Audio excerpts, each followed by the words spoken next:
Hello, this is a guy who likes fanfiction and is too lazy to read, so here is Murasaki in audio form. Check the description for the links to the author. Chapter 36, A Man Called Kisame. The man called Kisame let out a wheezing chuckle that turned into a dry laugh. There was something about the young Uchiha before him that was very amusing, albeit he chose not to share his thoughts. He spat at the stones on the right, his white eyes shining against the day's cold lights. His skin was slick, almost wet. Sun shone on his visible flesh's sea blue hue and into his eyes like a light from an old lantern. He narrowed his tiny eyes, and the gashes around them contracted. A realization sent a quick wave of disgust through Sasuke. Those were gills. Like what you see, littlest Uchiha? Kisame asked and barked with laughter. The gills around his eyes fluttered. Sasuke had never seen anything like him. He could not understand what he was. He never imagined that Suijutsu's Sharkman monstrosity jokes would prove to be so literal. The sword by his feet wriggled and grinned, its pointy teeth, big, shiny, and dangerous. It swelled out and snapped its big mouth towards Sasuke, licking its upturned borders, which Sasuke thought to be its lips. It was like a big puffer fish pulled straight out of water. Same hata, is it? Sasuke asked and looked curiously at the sword that slithered a little to the left and a little to the right, rolling and twisting about on the gravel. It seemed impatient. Hope the littlest Uchiha didn't come all this way to make a pitch for Suijutsu. He can be vulgar with his swords, Kisame said, the smile as firm as shark's teeth embedded in the features, and, when he opened his mouth wider, his teeth appeared unreal, more than decorative accessories, the rest of his mouth overstuffed with teeth, a deep cut in his face fashioned to maim a prey to ribbons. Sasuke said and sheathed his sword, his brow frowning. Same hata let out a low sound and deflated. Kisame petted it and it went completely still. Right, I'll call you little Sasuke, he said, turning his eyes to him. Is that fine? Sasuke sighed but did not press him anymore. You know why I'm here? He asked, and a sinister glint came into his eyes. I know. He paused, looking at Sasuke as though he was deep in thought. Do you want to know everything? Truth can be a bad thing, a terrible burden, little Sasuke. Don't forget that. Confusion stretched across Sasuke's face. I don't have time for riddles and I don't believe it was my luck that Karen found you. You're not a censor. Suijutsu told me as much. Is it the sword? I've heard strange stories about it, but stories are stories, he said and brought his gaze upon the sword that lay slumbering by Kisame's feet now, its body contracting and expanding with well-drawn breaths. Kisame gave a few rough chuckles, his eyes upon Sasuke, and there was something in the milky whites of them that made Sasuke uneasy. How much did he know? Clever little Sasuke. Everyone must be proud. Especially your brother, he said. Yes, same hata found you. It likes strong chakra and yours is one of a kind, powerful, tasty, and tempting. He stroked his fingers against a long spike jutting out of same hata's back, and it vibrated against his finger like a common cat, almost purring at the contact. Is Itaka-san still enjoying his power in Umbu? I heard that he has quite the hold over Leaf now. He can be a scary man. With all the resources he has, I'm surprised he hasn't found you yet, he said and bared his flesh-cutting teeth in a grotesque smile. Ran away from home, didn't you, you slippery little boy? Wouldn't he be worried sick? The way Kisame's jaws jutted out, his teeth closely packed together, he looked like a shark, a monster, not a man. How do you know my brother? If you came here to play games, Sasuke broke off, anger dashing against his heart. No, little Sasuke. I don't know him the way I know my foes. I may have seen him in the past. He was a youngling back then. His limbs had yet to grow. Bones too long for that body. He wasn't a man, but not a small boy, either. Tough, soft. Cruel, cold. Strange boy, he said in amusement, his words breaking into a humorous laugh. Some things make us like that. He tilted his head a little and cracked his neck from left to right. What are you? Time's a-wastin', little Sasuke. Mist guards are still looking in these forests. I'll have to leave through the land of River's border soon, he said and tightened his fingers around the hilt of that odd sword. I laid some traps about 5 kilometers away. I'll go and trigger them myself if someone approaches this area. There's only one way out of here, the other way is through the water. You'll have to swim fast, he said and flicked his head to indicate that Karen was still sensing. An Uzumaki girl under your wing, he said, smiling that hideous smile of his.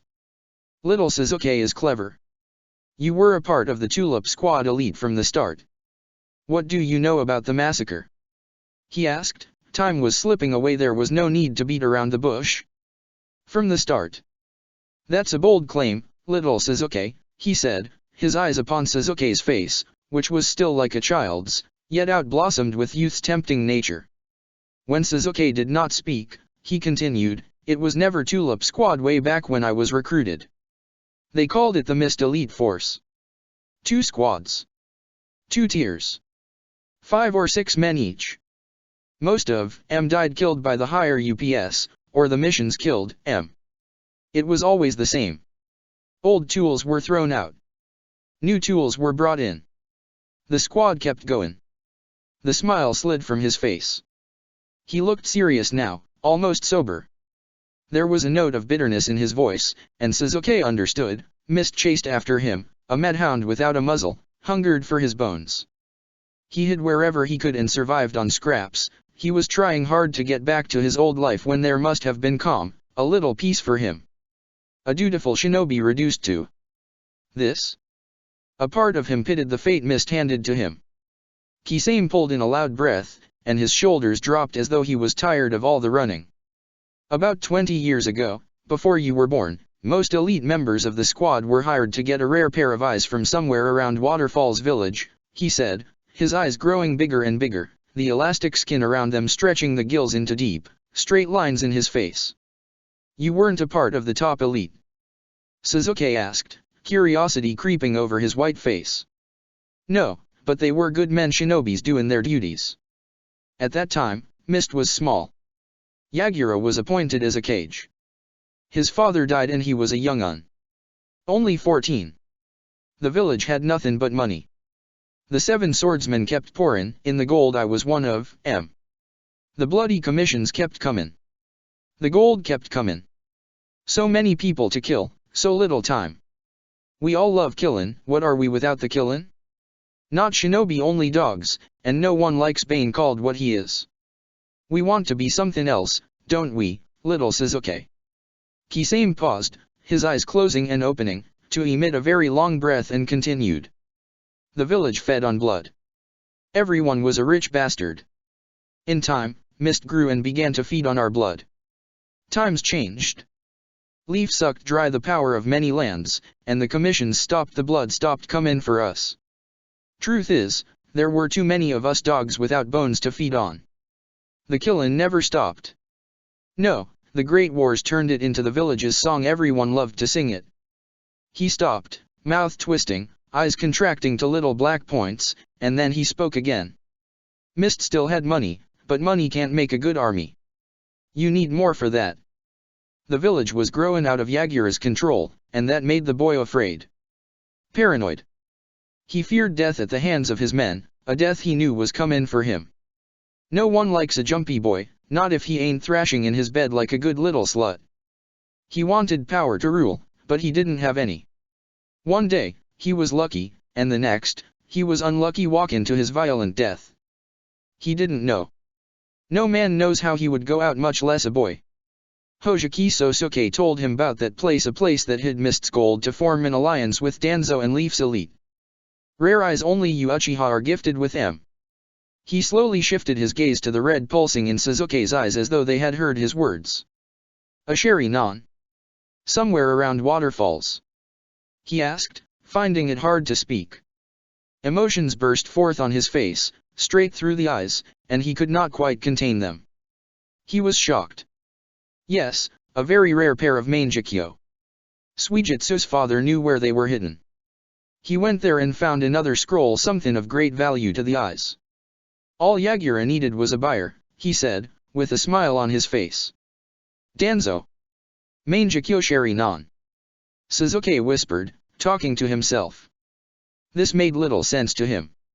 Why would Danzo want a Mangekyo sherry non when dead Uchiha were a graveyard away? His eyes roved around the area and stopped on the sword for a brief moment before he returned them to Kisame's face. Yagura was a boy. Kisame paused and let out an air-stirring laughter. He was desperate and he was stupid. Everyone's known that Roots the scum of Leaf with its mask off. Leaf? Danzo? Always been dirty bastards, but Yagura? He didn't want to believe. Only Danzo could get him what he wanted, so he approached the Roots head through Sosuke and made a proposition. All they had to do was relinquish 3 tails, a Uzumaki seal to contain it, some money, and Byakugans from the head family and the eyes, and that scroll would be theirs. It was with Konoha back then. Sasuke asked, and his face betrayed everything he felt. There was no point in guarding his emotions now. His little tricks, hard-earned through harder boyhood years, were not needed today, not now. Konoha's elders sat on many of them. They were bartered for money and jutsus. Your village has always been greedy, he rasped, his voice rough like gravel. An Uzumaki woman made the seal. We all sat down in a shrine when the moon was high. It was a cold autumn night, so cold. A bad omen, a warning, but we didn't want to listen. Danzo, Minato, Hayashi, and the surviving members of the elite, everyone was there. That night, Yagura's rule was ensured. The new power made it possible. He was happy, stupid boy. How did Danzo convince Hayashi and Minato? Those eyes never belonged to them. They were my clans, they had no right. He said, resentment fiery in his voice. His breaths came out heavy and hard. His mouth contorted in anger. He was livid. Wars weakened the 2 clans. Hyuga, end of their glory days, and Namikaze were left with but a few heirs. Minato was one of them, he said, an ugly grin pasted on his face, and continued, Hyuga were poor. They never climbed out of that rut after the last Great War, but Minato was rich. They gave what Yagura asked, eyes for the elite and money to make a new alliance. An alliance between the head of the Hyuga clan, Namikaze Minato, the scum of Leaf, and the power-hungry little boy, Yagura. Shock came over Sasuke's face, and he could not fight to control his trembling mouth from speaking out and saying, Tulip Squad. It was like his breath suddenly left him. Streaks of heat went straight to his heart and it pained him. It was burning inside, flames, fury like he had never known before. They were all in on it all along, every single one of them. He would kill them all. A loud peal of laughter burst from Kisame's breast. Clever little Uchiha. I like your nimble mind, he said, a note of laughter in his voice. Yes, the Tulip Squad was an alliance. It granted Yagura power and gave Hayashi and Minato a lot of financial security. They were given special posts in the squad, and they carried out espionage missions from time to time. Imagine, an alliance between Mist and Leaf's Roots, what a dream. It was a powerful thing, but, alas, it was just not meant to be. Did something. Sasuke, some ninjas are approaching this area and fast. Karin cut Sasuke off loudly, they're about 30 kilometers away. Kisame stood up from his perch and tightened his grip on the sword's hilt. At this, Same Hatter wriggled wide awake and alert. He looked at Sasuke with a strange expression, lips pulled back and teeth out. He was waiting for Sasuke to make a decision. Sasuke's eyes were still on Kisame, mind racing faster than his jutsus. When he did not respond, Karin spoke again, in a louder voice, Sasuke. Damn it, Sasuke hissed and clenched his jaws together. It was no use. He looked over to Kisame, who was smiling at him. Go, I'll trigger the traps and buy you some time. Don't tell me your next location. I'll find you myself. Kisame narrowed his glassy eyes upon him. He was still wearing that meaningful smile, and Sasuke felt like he knew him, somehow. Good luck, littlest Uchiha. Don't make your brother worry. He can get so sad without you, he said and turned around, and before Sasuke could ask him any more, he vanished. Stay here and keep sensing, he said to Karin and flickered away in the direction of the traps. It took him a couple of seconds to cover the distance. Wind was hard hitting on his body, storm, mad over the hills. His heart could not find its right pace, but now was not the time to worry. He stopped close to the string buried under the mud. Sun had made the ground a bit hard. He pulled at it and sent a spark of Riton that traveled as a ripple through the moisture on the ground. It triggered several explosives some 5 kilometers away. Then Sasuke rushed back to Karen. They had to make it out before someone sensed his chakra. It was too powerful to be obscured by such a small distance. He did not stop running. He grabbed her and took a long leap into the ravine. Karen let out a loud scream. They were falling down and down at an immense speed. Then, suddenly, Sasuke's hand shot out, and he threw a string at thick roots projecting from the rocks. It broke their fall and allowed him to swing across another gorge that opened up into an underground lake. His cloak flew behind him like wings. His feet finally found purchase on the ground. He went skidding to the right and ran some more to increase the gap between the men and himself. At last, he stopped when they came upon a thicket of trees where shadows gathered. He put Karen down, whose mouth was still open in a silent scream, and her hair, tousled. He looked up towards the mountain that stood proudly under the sun. It was a hasty scramble to make it down in one piece, but he had left the clearing some 20 kilometers behind him. Sarizawa slid open the door, and his gaze fell down to Ataka lying beneath the cake butin. A look of distress was plastered on Ataka's sweaty face, his breaths, slow and shallow. Sweat covered his face and breast.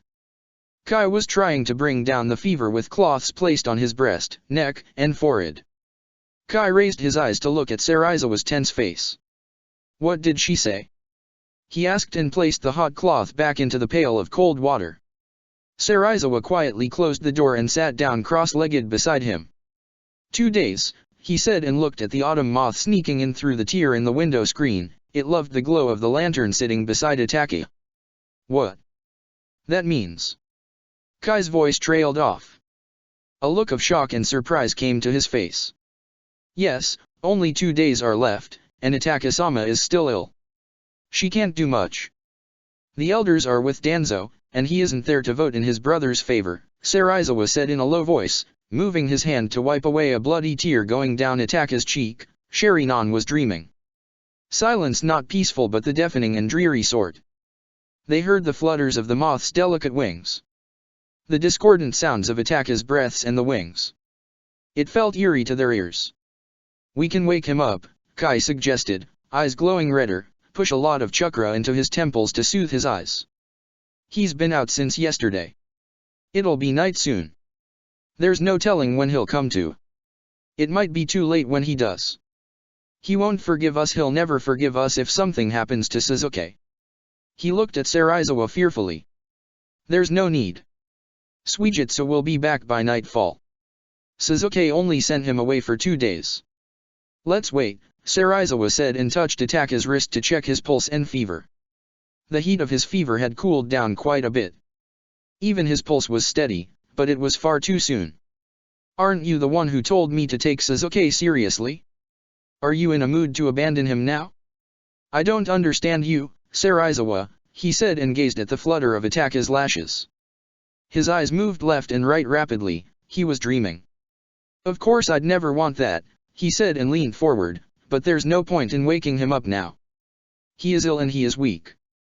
At the rate he was going, he would have got blind for weeks. He would have put himself into a coma. Who would have protected Sasuke, protected the clan? No one. It's all right to sacrifice one night. Storms are coming in from all sides.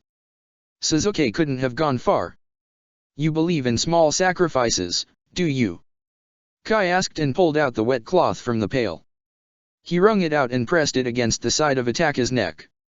There was no reaction from him. He looked peaceful. "I do. We can still push a bit of chakra into his temples and give him herbs to soothe his eyes. It'd bring the fever down faster. It shouldn't take more than a few hours, and by the time he wakes up, his eyes will be good as new," Sarizawa said, and plucked the moth from the lamp. It struggled between his fingers. "He will be furious." "Don't say I didn't warn you," Kai muttered, and pulled the other cloth from over Ataka's breast. "Isn't he always?" Sarizawa said, with an amused laugh. "Like Sasuke, he doesn't listen. Worry made him a little hasty, but that's the sort of man I want as our head. As long as he's like this, he'll become a great leader for our people. The kind we need." Kai looked at him, and the moth still caught between his fingers. There was a reassuring smile on Sarizawa's face.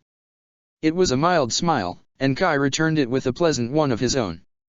The sky was in the grasp of night and angry clouds. Thunder roared, a ravening beast, marking its territory. Itake was left alone to sleep peacefully. His fever had broken, his heart was steady, yet he dreamt. The persistent sounds of thunder invaded his thoughts and plucked a memory from his past. It was a night like this, the sky, no less angry. He slept peacefully in his room. He sat up with a start when he felt a small body shivering against his leg under the cake butin. He pulled the cake butin up and found Suzuki rolled up into a ball next to his thigh. "Suzuki, what's wrong?" he asked and pushed the cake butin back. Suzuki lifted his head up, his eyes big and wide. He let out a little squeak when thunder shook the whole room. He buried his face in the cake butin again, and his eyes closed tightly. "Nii-san, I hate lightning, I hate thunder," he said, his voice muffled by the futon. Itake smiled and crossed his legs. He lifted Suzuki up by the arms and set down the child on his lap and held him that way.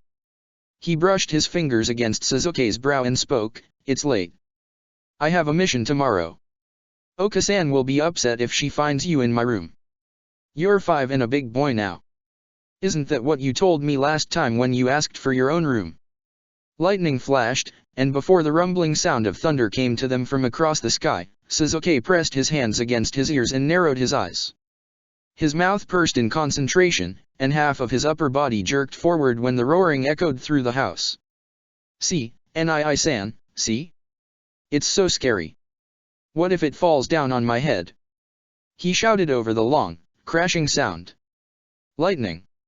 Itake asked and pushed Suzuki's messy hair from his cheek. "Yes.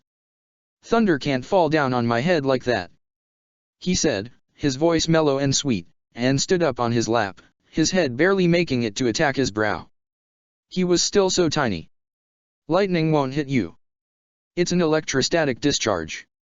It can't come inside the house," he said, smiling softly. "I know, don't be mean." Suzuki frowned in response, making a face as if his brother was not taking him seriously. Then a smile broke out on his face, and he looked back at him. "Can you teach me, Nii-san?" he asked and sat back down again. "Teach you?" Itake tilted his head a little and leaned forward to pull the cake butin over Suzuki's legs. "Rightin', Nii-san," he said, "Shisui told me that I can make it when I grow up. Will you, Nii-san? Will you?" He pulled at Itake's shirt. Itake did not know what to say in response. "Shisui-san, Suzuki. You can't call older people by their names. That's not polite. You're a good boy, aren't you?" he corrected him kindly. "I don't have a Rightin' affinity. I can't teach that to you." "Okay," he whispered and bent his head down. He looked sad. "I can teach you how to control your chakra. You can learn anything with that. I promise you," he said and touched Suzuki's forehead again when he created a big smile on his small face. His plump cheeks and bowed lips, kissed by a rose's love. He was happy. Most beautiful boy, it was not right when he grew sad. Itake directed his eyes to the door when he heard soft steps on the other side. A moment later, Mikoto slid open the door. A little light from the lantern in the corridor leaked into Itake's room and parted the congregation of shadows in the middle. "Suzuki, are you still bothering your brother? He has a mission tomorrow. If thunder still frightens you, you can come and sleep with me. Come along, let your brother get some rest," she said, touching a hand to her cheek. Letting out a little protesting sound, Suzuki mumbled something incoherent. He frowned, his lips pouting, and slid further down under the cake butin to cover his face. Itake smiled down at him and then looked at Mikoto. "It's all right, Oka-san. He can sleep with me," he said and curled an arm around Suzuki's back. "Itake, you're spoiling him," she sighed, smiling, her mouth cherried by chill. "Pretty. All right, he can stay, but he won't learn to sleep all by himself if you keep coddling him." With that, she left the room. Suzuki jumped up and embraced Itake. "Nii-san, I love you. Tell me a story. The last one." "You didn't finish it," he said and sat back down, his big eyes fixed upon Itake's face. He looked so obedient and lovely, eyes radiating and mouth curling in innocent anticipation. Kirin could tame lightning. He was clever, but he was impatient. He was also rash. His tamed words fell upon Sasuke's ears, and, eagerly, he listened to the older one speak. Those were the days. They were young, so in love with the idea that one would always protect the other. Flash of lightning and crash of thunder. An Itaka's eyes fluttered open. With the lantern still lit, the details of the room swam into view. He sat up straight and buried his face in his hands. His eyes did not pain him any longer. His fever was gone. He felt a little weak, but that was expected. When Itaka pulled away his hands and moved his eyes, he found the room empty. A cool wind snuck in through the tear in the partition screen. The winds had not been kind to it. He looked down, and his eyes fell upon the autumn moth moving on the white cake button. He placed his fingers in its path and it climbed on his hand. He brought his hand close to his face, his thoughts elsewhere. Lightning flashed again and he spoke to the moth, as if still caught in the delicate web of his memories. Does the storm still frighten him? And somewhere far away, Sasuke sat near the cave's mouth. With childlike delight, he moved his fingers and watched the current jump from one hand to the other. He looked up and saw the ferocious lightning fall down like fires from the sky, not far from him. A resounding roar shook him to his bones. He touched the ground with his fingertips, and like starving snakes slithering across the ground, the current ran towards his hand and he soaked it up. You don't frighten me. I've tamed you, Sasuke whispered joyously, and there was a bold smile on his young face. Chapter 37, Brother, I hide, you seek. Suijutsu walked into Itaka's office. He had a big grin on his face that was met with an unsympathetic look from the older one. He sat behind the large office table that complemented his stature. Kai and Sarizawa stood erect like decorative sentinels behind his chair. The harsh morning light made his death-white skin appear a little less joyless and accentuated the hollows of his eyes. He looked faintly anemic. Everything was still neatly arranged on his table that it made Suijutsu flinch. The man was a bit obsessed with perfection. Am right boss. Ya have been so pushy. Did ya miss me? Suijutsu asked and put his hands behind his head. At his comment, Kai frowned and Sarizawa smiled and Itaka did not look any less disinterested. He remained silent for few moments, looking at Suijutsu with renewed interest in his eyes. Leave. I need to speak with this man, he spoke and waited for them to leave. Suijutsu twisted his head to look back as the door clicked closed behind him. He brought his eyes back to Itaka, the light made sharp and apparent the angles of his face. He looked very young without the arrogant visage he wore daily. In that moment, he had thrown it away. Why? Suijutsu could not really say. The man was strange. Where's Sasuke? Was he acting naughty again? He can be a meanie, too. He said as Itaka's demeanor was making him more uncomfortable. Itaka narrowed his eyes, and his face suggested that he was not buying his lies. That is why I asked of you to come. Where is Sasuke? He asked in a wind-like voice, of men disembodied, as he slowly tapped his fingers against the table's wooden surface. The ashy face without emotions, the eyes without softness, and the lips without a discernible hue, pressed closed. He stopped more words from leaving his tongue's tip. Suijutsu's smile faded, and his face turned wary. He looked from Itaka's long fingers to his hoary white face, realizing that he had already punished Sasuke and he left home. Was on leave, boss. Did ya punish him? He didn't run away from home, did he? He asked and watched as light struck and cracked open Itaka's unchanging countenance. How touching that you care so much about the boy's well-being. Truly, I am moved, Itaka spoke, a smile's ghost teasing over his lips. Are you trying to make me feel guilty? Oh, Suijutsu, still foolish, still the feisty little boy from Rain in Tatters. Did you spend the gold well? You have not changed much beyond your fancy garbs. Likewise, me guess. You're still the same man I knew from way back when. Still cold, boss.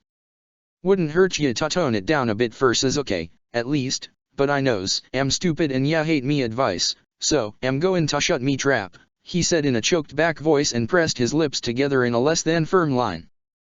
The terror was only beginning to possess and haunt him. Itake narrowed his eyes to thin red slits. In his own strange way, he seemed furious. "Where is Sasuke?" he asked again in a voice that was less gentle, and Suijutsu's insides filled up with dread the way broken houses did with rain. Breathing out loudly, Suijutsu lowered his eyes.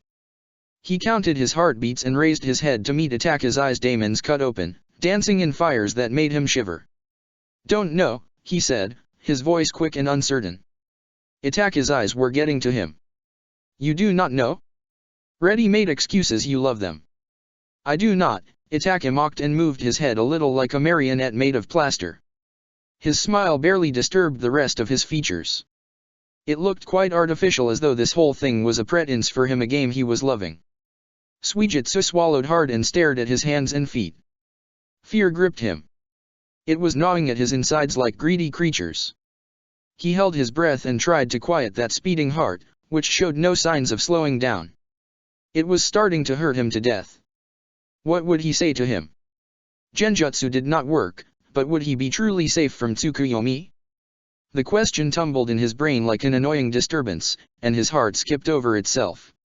"I am not making excuses," he said, and lifted his eyes to look him in the eye. "I don't know, swear it." The controlled look faded from Itake's face. His mouth had the suggestion of an uncharitable anger. The corners of his lips trembled in an exquisite start to an arrogant smile. "What do you think of me? Do you think of me as a fool?" Itake asked, that smile full on his face now. Suijutsu's face was sweating.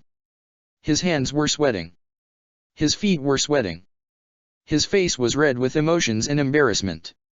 His eyes narrowed on Itake's face, and then he quickly looked away. He did not know what to say. Itake was very angry. He looked mad. "I asked you something, Suijutsu. Do not be disrespectful," he spoke, maintaining that staying intensity in his eyes. "No," he mumbled and looked back up. "Praise the sage," he spoke and clenched his jaws together. "You should know that I am not buying your lies. What did that boy send you away for? The missing nin business, I am sure. Did he make a permit? I am sure he did. I am not even asking you to tell me anything about that foul business concerning your dearly departed family. I am asking you to tell me where he asked of you to meet with him. That is all." "Kei Konoha," he whispered, drawing heavily on the dread-encrusted air. He quickly averted Itake's gaze when he watched Itake's face change with fury. There was nothing but contained rage upon his countenance, licking at the false cover before it, dying to break out. Itake slapped his hand on the table and stood up in one swift motion that Suijutsu barely saw him move. "Sage Demu! I do not have time for your games. Where is my brother?" Itake asked, his voice colder than Suijutsu could have imagined. It was all threat and danger, and it was terrifying Suijutsu out of his wits. He was terrified of the man he hardly knew. Suijutsu's breaths hissed from his lips, and he stepped back when Itake approached him with the smooth movement of a predator, out to hunt in daylight, shy no more. He stopped, pulling in a deep, cool breath to calm his heart and nerves. "Don't know, swear it." "You lie," Itake spoke in a hissing whisper, towering over him, shurikens cutting deeply and murderously, the look in them molded by anger and impatience that rose from their depths with force. It was an unnatural sight. "You love to bite the hand that feeds you? Are you willing to sacrifice my brother, my child, for your vengeance? Do you really think I will allow it? You underestimate me." "I am not lying," Suijutsu answered weakly, and then his voice found the strength to add, "Don't know where he is. Maybe ya shouldn't, Ave punished, I'm if ya didn't want this." And immediately, he regretted what he said. All at once, Itake's face was distorted, and he was struck with fury, eyes adding their glaring stares, fingers clenching. He should not have said that. "Insolent fool," Itake spoke venomously, voice slow and cold, white teeth bared, face hard as deities made from stone, eyes shining redly in contempt. The veins on his temple stood out. Suijutsu had never seen him so angry. "Forgive me, I didn't mean to say that," Suijutsu said quickly and took one step back to increase the distance between them. A shocked expression came over his face, and he felt dancing shivers along his spine.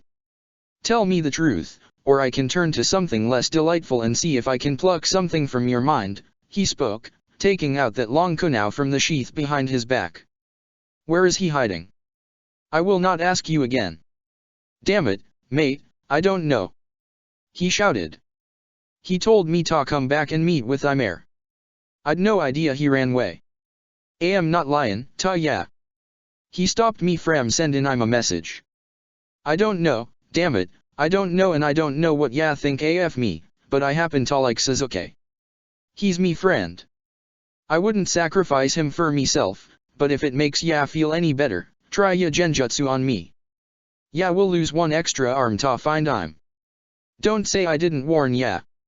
Itaka considered him for a moment, his wraths cooling slightly and sinking back down, his shurikens returning back to a sleeping state. Where do you think he may have run off to? I have till morning to bring him back. Speak, I do not have time, he spoke and put his kunao away. Mornin'? What do ya mean? He asked, surprised. An official inquiry on the prisoner and Byakugan has been forwarded by the root's head. There is a hearing tomorrow morning. I asked that woman to buy me time, and... He paused and took in a deep breath, with irritation on his face. She made matters worse. She forwarded an application that Suzuki is ill. A censor from the Yamanaka clan will come to my house by morning to examine him. If he is satisfied, it will be delayed. Are you amused yet? What the FOC I mean, bloody hell. He said aloud, his eyes wide open. I do not have any more moments to spare for you. If Suzuki is not home before sunrise, he will be declared a missing nin, and Itaka stopped and looked away, his voice a little strained with anger. Suijutsu looked at him intently. There was that familiar look of ghostly worry in his face and eyes, the look he saw years ago. He took in a few whiffs of air redolent with the fragrance of purple lilies, smiling, yet set and drying in the vase on the corner of Itaka's table. It was a beautiful smell. He breathed in again and rubbed at his eyes with the back of his hand. Suzuki might not forgive him, but this was for his own good. I know where he might have gone, but, Suijutsu broke off, finding it hard to continue, don't punish him. He'll hate ya more. Where? Itaki asked and turned around to face him fully. Somewhere close to Hidden Waterfalls village, he said, staring at the skeptical look on Itaka's face. I'll send some water clones to the land AF waves, too. Just in case. And I'll ask Yugo to help me. He'll be amassing natural energy in that dark cave up in the mountains. He might even kill me if I go near him now, but he'll listen if I tell him that Suzuki's in trouble. Karen won't know which bird is following his orders, anyway. And why has he gone there? He asked, and his eyebrows rose up. The harder expression was replaced by a lighter one now. I thought ya didn't want to waste time, boss. He said, a teeth-filled smile sparkling on his face. For a moment, Itaka looked at him silently, and then he spoke, speak with Yugo and meet me by the lake in 1 hour. Suijutsu nodded and left the office silently. Scary guy, he muttered when he closed the heavy door of Itaka's office. He looked outside the first window in the corridor. The sun was a little red. In a couple of hours, dusk would arrive to rule upon Leaf. He had to find Suzuki. Fast. Sun was streaming in through the partition screen, coming and glinting in his night-loved eyes. He took a sip of sake that was strong and tasted good. It was a shame how nasty the ones from Leaf tasted. He looked around and found the restaurant mostly empty. One old man sat several tables across from him, with a group of 4 other middle-aged men. They were playing checkers. A drunkard sat slumped by the door, snoozing, his mouth wide open, and a dribble of saliva hung out from one corner. He mumbled something incoherent and cackled in his sleep. Then he went completely still again. A straw hat hung low over more than half his face, and his legs were spread out awkwardly on the wooden floor. Suzuki turned his eyes slightly and looked over to Karen, who was speaking to another woman. She was wearing touches of traditional makeup around her eyes and on her mouth. Her face was sharp, neck-long, and beautiful. She was a very pretty woman. Karen dragged her over to him, and she sat down beside him. Morinaga-san, I know where the village is, she said, putting her hand before her lips and half smiling. A blush burned her cheeks, and she bit her lower lip to stifle a laugh. Sasuke brought his eyes on Karen. "Who's she?" he asked and took another sip of the sake. "Miku," Karen said and snatched the cup from his hand to take a quick sip. "My friend from Nightflower. She knows this area. The village we're looking for is somewhere around the outskirts of waterfalls. You can't get to it easily. It's difficult to find," Miku said and clasped her fingers together. "What do you mean?" Sasuke asked and pulled the cowl over his head when he heard the chimes on the door hit the wall noisily. Another customer walked in and yelled an order as he sat down at a low table. He watched a young woman scramble to the back of the kitchen. It's protected by a powerful barrier, and the whirlpools there create a thick mist. The chakra from the barrier blends with it. It's impossible to see through it. Sharinon or Byakugan wouldn't be able to see a thing, either. And one wrong step on those treacherous paths. It's suicide to go there alone without an escort, she said and inched a little closer to touch his shoulder. Then how does a frail girl like you manage it? Seems like an impossible task, he said and gazed at the laughter well up from the whitest throat he had ever seen. Well, except his brother's throat often, Itaka looked akin to a delightful corpse that needed to be aired in the sun. She suppressed it immediately, hand on her fluttering breast and her eyes upon him. "I have a scroll. It disperses the mist by creating a barrier around the user. A couple of people can fit into it. One needs to know the path to get to the village. It's in an underground cave. The village is beautiful, Morinaga-san. Would you like to stay there for a while for free?" she asked, voice mellow, expression seductive. She reminded him of Kokoro, his lover for a year, and what a terrible ordeal that had turned out to be. He was a boy of 15 then, she, a girl of 20. As a high-ranking jonin, he was assigned as her guard by the Umbu branch. Her father personally requested Itaka to spare him an Uchiha for the task. His brother was reluctant, but to push Sasuke away from his steadfast pursuit of the thrills in Umbu, he granted his request. Sasuke was displeased with his brother. She was the daughter of a wealthy family from the Fire Country's capital. She did not belong to a powerful clan like his, but they were influential people that warmed the council's pockets. Kokoro showed such lust for Sasuke when she first met him, and he became her lover.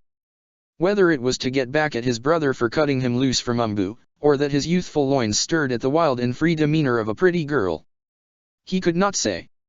It was a back-and-forth affair for him. She would make frequent trips from one village to the next, and her father always obliged. He wanted to protect his daughter from the many foes he had, and Sasuke stayed with her during the long trips. He went away from home for weeks at a time. She willingly let him play with her, willingly gave up her virtue on the third day of his assignment when she invited him to her guest room, took off her expensive kimono. She was a shy lover at first, and he pawed the hell out of her. He remembered how Kokoro laid down on the bed, legs spread into a wide stance, body nubile and bare. It took him a while to register her request. He stood there, shocked by her boldness, loins burning at the sight of her. His brother would be furious if he found out, but Sasuke did not care.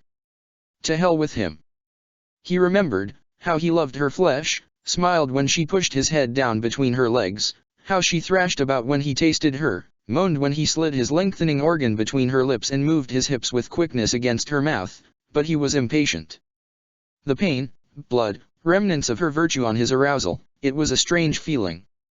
He did not go easy on her and she winced and wept. He was a boy, too young and thoughtless. He kept going and she kept weeping, her eyes streaming with tears, but she did not stop him. At last, her pain subsided, and her expression changed. The tight muscles in her face relaxed, and her eyes went back into her head. And she whimpered with a new emotion. It was a good thing her maids were in on it. Oh, how he had enjoyed her. He took her in many ways and loved the way her pliant body let him. Sasuke thought it to be a one-time wild night for the foolish girl who was spoiled rotten, but he was mistaken. Kokoro made up lies to drag him with her. He could not say he hated it. In fact, he loved to get away from his house, from his brother who refused to let him back in Umbu. The more he refused him, the more inflamed he got, and he took it all out on Kokoro, pawing her. She never complained. She loved the nature of their arrangement. She could not stop herself from going near him even whilst she was bleeding.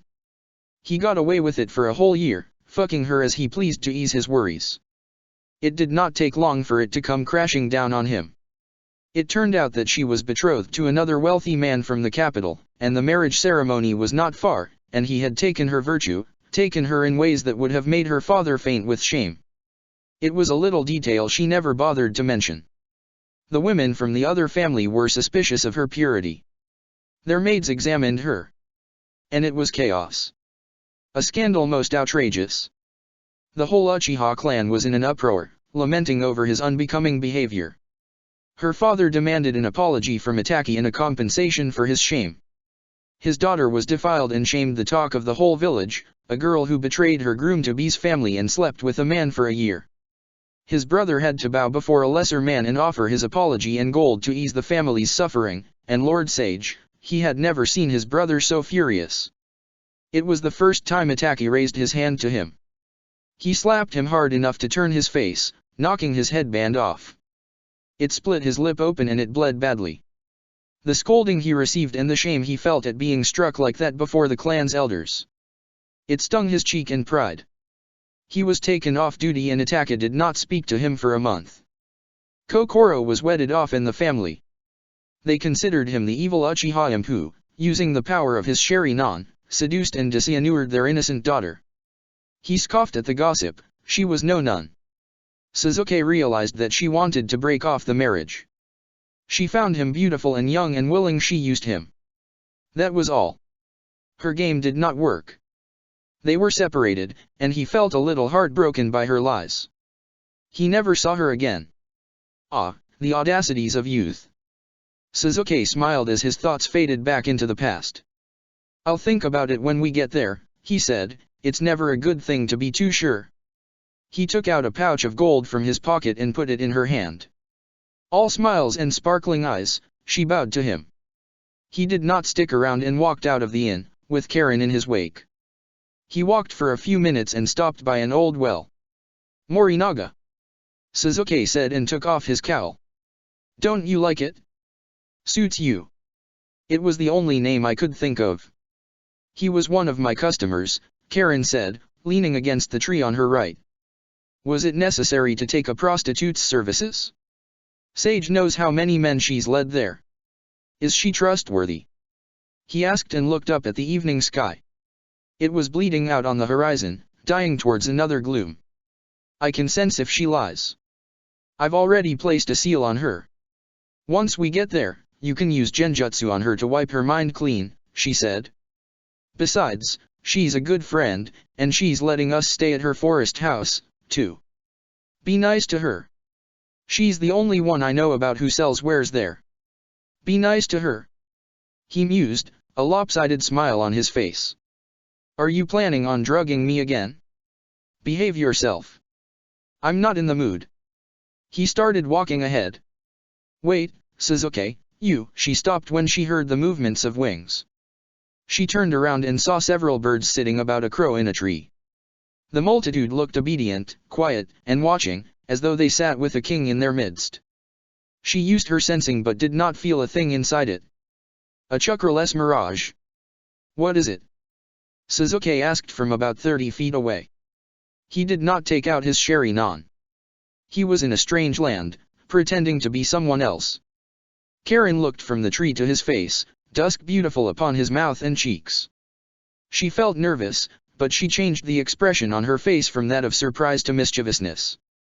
I was thinking that it'd be fun. You almost enjoyed it last time, Karen said, a leer on her lips. He shook his head in irritation and started walking again, and she did not mention the crow to him. They walked for hours through the forest. The sky turned from bold to somber and then finally bleak. Night, and the forest was quiet. They heard distant sounds of many waterfalls, the village was close. Karen got tired halfway, and he had to sit down to let her climb on his back. He carried her all the way to the forest house. It started drizzling when they reached the house. It was small, with a big garden in front, and sat amidst a clusters of lush trees. She probably made it with all the money she earned from night flower. Moss grew on the roof's side, it had made its way down the wall and grew big and thick on the wood. The bonsai trees stood green and fresh. There was a lot of moisture in the air from the lakes and waterfalls. Autumn had no effect on this place. Karen opened the padlock on the door and made hand seals to remove the barrier. Mika had made it to protect her home and wares. Now, she was a merchant and was close to getting a citizenship in Waterfalls. He liked her tenacity and courage to make it out of that village. She was a brave, hard-working woman. When the door opened, smells of spices swelled outwards to him. Bags were piled up in the kitchen's corner. He saw an old kettle putting out whistling sounds over the hearth. A jet of steam was rushing from its narrow gooseneck outlet. Karen rushed to it and put in on the side on the matted floor. Then she flapped her hand and smiled at him. He closed the door and hung his cloak on the kimono stand reared up against the wall. The room was not that well lit, and, in the Sharingan's absence, he could barely see a thing. Not a moment passed when Miku popped up by the hearth. She had used a basic teleportation jutsu. She looked a little out of breath, her cheeks red. The same hot color returned to her face when her eyes found him. "Are you a shinobi?" he asked and crossed his arms. Learning a teleportation jutsu was no easy task. This woman was surprisingly good with her techniques. "No, Morinaga-san," she said and put her hands on her heaving breast. "Karen taught me these when we worked in the village. I practiced to improve my chakra control and got better at it. I only know a few jutsus to save my life in hairy situations. I'm a woman who lives out here alone." Suzuki looked at her, his face a little hard, but he did not say anything. It was always a mistake to be too trusting of people. His past mistakes had taught him that. He eyed her for a moment longer before he flashed his eyes to Karen. She was still puffing at her reddened palm. "Morinaga-san, why don't you freshen up in the room over there? I'll bring you dinner when it's ready," she said and pointed to a sliding door down the narrow corridor. He felt tired and left the sitting area in silence. When night came, the cramped house was filled with voices and sounds. Karen sure was a chirpy one. She talked so much, and it was the first time he was realizing it. She talked, and the other woman barely responded with an occasional hum or Rain was strong. It whipped down the leaves in the garden and forest and created a din outside the window. Suzuki ate dinner quietly in the guest room. He wanted to be left alone. His thoughts wandered off to his brother, but he rejected them. He had left him behind, left it all behind. In a few days, he would be declared a missing nin. It was over. And he did not care. Itaka would grieve for a night, maybe two. Then he would hunt him down. He was sure of this private thought, sure of his brother's lesser love for him before the village, and it hurt his heart more than he could bear. His fingers trembled around the teacup, and he tried his hardest to not let grief win over. It never materialized on his cheeks, yet it sat in his eyes, soft in his sherry nons. He swallowed and gazed up when Karen walked into the room, with a cup in her hand. His eyes shone brightly on his face in the light of the lantern overhead. "What's wrong?" she asked, quite concerned, and slid the door shut. "Nothing," Suzuki said and bent his head down to hide his face. "How long are we staying here? We need to leave. Nii-sama would be looking for me. I want to get as far away from here as possible. Tell her that we leave first thing in the morning. I don't want to waste time." He put the cup down on the table and leaned his back against the wall. The futon felt good under his legs. He wanted to sleep. Karen sat down beside him and brushed his hair from his cheek. "You miss Itake, don't you?" she asked, holding the cup in her other hand. Suzuki looked back at her, his eyes assuming a harder red. "I don't want to talk. Leave me be. I want to sleep," he said coldly and closed his eyes. Anxious, she looked down at the cup. Then she gazed back at him, a little indecisive. She took in a loud intake of breath and spoke, "Take this. It'll help you sleep." Suzuki looked at the cup and then at her face. "What's this?" he asked and took the cup from her hand. "Chamomile tea," she said, smiling. Suzuki took a whiff of the smell and downed the cup in one gulp. He stretched his arm to put the cup down, and it slipped from his grasp. Heat pooled into his lower region, and his breaths came out rough and hard. His vision turned hazy, touch unsure as he put his hand to his burning cheek. "Karen, you." He grunted as he tried to sit up straight. His head fell forward and his back bowed, as though a terrible weight was forced down on it, and he fell onto his side and lost consciousness. The damned woman had drugged him again. Sasuke woke up to the loud and resounding thunder. The whole room shook, and the storm's anger lingered for few more moments. He sat up and winced. His body ached, and his stomach was acting up. He looked around and found the room empty. He was angered by her boldness to trick him at a time like this. He did not want to know what she did to him throughout the night. She could be so vulgar. He got up, but he felt dizzy. The drug had still not worn off, even his legs were weak, but at that moment, he felt vomit build up in his stomach. He rushed out of the door and the forest house. The vomit burst into his mouth, and he slumped down onto his knees and deposited it next to the well. His fingers trembled on the wet stones as the vomit rifled up his throat. He hurled nosily. After what felt like hours, nausea faded, and he finally spat out the last of the tangy taste from his mouth. He grabbed the pail hanging down from the rope above the well's mouth and tipped it above his lips. He drank the water, soothing his lips, cooling his hurting throat. It went down his chin and soaked through his clothes. The drizzle, cool and light. He sat back down and rested his back against the well and tried to drift off to sleep when the rustle of leaves roused him. He sprang to his feet and looked long and hard at the forest that was a big black crooked crow, and his unwilling Sharingan resonated with the other man's who moved towards him slowly from behind the night that was deepest at the forest's mouth. Sasuke's eyes widened, and the back of his throat dried up instantly, the obedient wheels spinning with musical precision with the other. The disobedient darkness parted away without feet, without sounds, and the taller man walked into the clear moonlight and stopped. His face was a lifeless stone, and, in his roiling eyes, red was devoid of the softness he had known since his childhood. And he could not help himself from whispering in fear, "Nii-sama." He had never seen his brother look that furious. Chapter 38, Tough Love.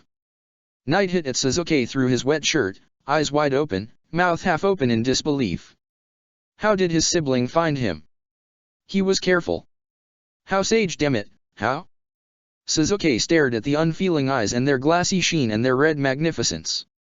The muscles contracted into a hard expression on his brother's face. Sasuke did not know how to look away, it was as though he was in a trance. Itachi did not say anything, his eyes on his, and the whole world seemed to have stopped like the moon that hung staring in the sky. Suddenly, wind struck at Sasuke from nowhere and lifted the leaves by his feet. A shushing sound filled the space. Sasuke took a single step to the right, unable to keep his cool. Avoiding its path altogether, Sarizawa emerged from around the long ink-black shadow, an extension of his brother, Itachi. He cast a brief glance at Sasuke and quickly lowered his head. He looked nervous. He stopped by a garden deity statue at the foot of a crooked tree. The deity's head was missing. Rains were only kind to life here. Sasuke's Adam's apple quivered, and he swallowed a gasp. Sweat broke out on his face despite the air chilling his body. His brother was still quiet. He was looking at him. The few seconds in the fetters of his gaze felt like a languid eternity to Sasuke. Wind went past him again and the maddening sound of leaves invaded his guarded, secret thoughts. Itachi's hair whipped wildly in the wind.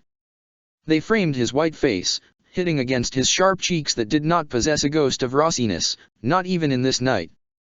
He was like a finely crafted statue of a lifeless deity touched by moonlight, and shrouded by night. It was so unreal to the younger one. Itachi moved his eyes, appearing strange from all the cold that found a home in their blacks to create the deepest reds, slightly to the right and gazed at the house as though it displeased him. "Hold up here, were you?" Itachi asked and brought his eyes back to Sasuke. "Did you enjoy your little game of hide and seek?" Sasuke breathed in and out loudly, his mouth trembling, but he finally found his wind of small courage and spoke, "Why are you here?" Itachi looked at him up and down, and his mouth pulled into a half-smile. There was a touch of menacing coldness to it, a hint of impishness he had never seen before. "You enjoy playing games?" he asked and dragged the tip of his sword forward against the rock jutting out from the ground. Sasuke had not even noticed it till now. The contact created a rough scraping sound that shot a wave of electricity down his spine, and the fine hairs on his neck stood on ends. His eyes shot up to lock with Itaka's again when he took 2 steps forward, and he, 2 steps backward in fear. His mouth was dry as sand. He gulped. What do you want? I left because I didn't want to see you again. Why are you here? He asked again, injecting a bit of his wild fearlessness into his voice. Itaka's smile widened, and it was a very cold smile. Then it slid from his face like the shadows slipping from his skin, giving way to slivers of white from the full moon. His face hardened some more, and the corners of his mouth drew together in displeasure. I did not come here to play games with you, his words came out as a sharp, night-disturbing sound. Collect whatever little toys you brought along, and come to me. I'm not going anywhere with you, Nii-sama, he hissed out the honorific through clenched teeth. Fury fought, simmering in his breast, and it overpowered all else for the briefest moment. You better listen to me and you better listen good. I am not in the mood to play with you tonight. Do you understand? The mess you have left at home you better come before anger gets the best of me, and believe you me, I will be remorseless tonight, he pronounced in abject anger. His face. It frightened Sasuke. Then you clean it up. I don't owe you anything, Sasuke snarled in response, his face shaking. You're so clever, aren't you? Should be a little game for you. One more problem to bury. One more path to cut. That's all you do. That's all you're good at. I can bet Oto-sama must be proud like he always was. He gave a sharp jerk of his head and created a contemptuous smile in reaction. Itaka's fingers shook and firmed around the hilt. His features set in the coldest anger. Sasuke. A hiss came from his lips. When did grow so bold so as to speak to me in this manner? His mind held his body firm against the night, his body desired to move forward in protest, but his emotion subsided at the sight of Sasuke's big wide eyes, drenched in defiance. He breathed in deeply and closed his eyes for some moments, anger receding back like a snake's head retreating into a burrow. He opened his eyes, and they followed the drift of Sasuke's tar-black hair against the cheeks, reddened in anger and shame even fear. He was still a darling child. Itaka put away the sword and looked at him. What do you desire? Tell me, and I shall listen, he spoke, his voice calm, experiencing tastes of defeat before his younger sibling. Sasuke stared back, he appeared skeptical. Is this another one of your tricks? I'm not buying it. You always trick me and have your way. I'm not falling for it this time, he said, a weak smile appearing along his lips. No, he spoke, no tricks. Tell me what your heart desires and I will do it for you, but for Sage's sake, let go of this stubbornness. I am weary. I wish to quarrel with you no longer. You do not listen. You have little idea of the trouble you have created for yourself for me. Do not do this. Do not be so disobedient to your brother. In his eyes, now, was a glint of desperation, hidden away by the bursting arrogance of his sherry nons. Trouble. He said and gave a small laugh. Did they declare me a missing nin? Are they about to? Is that why you're here? They'll make you a head of a missing nin's brother.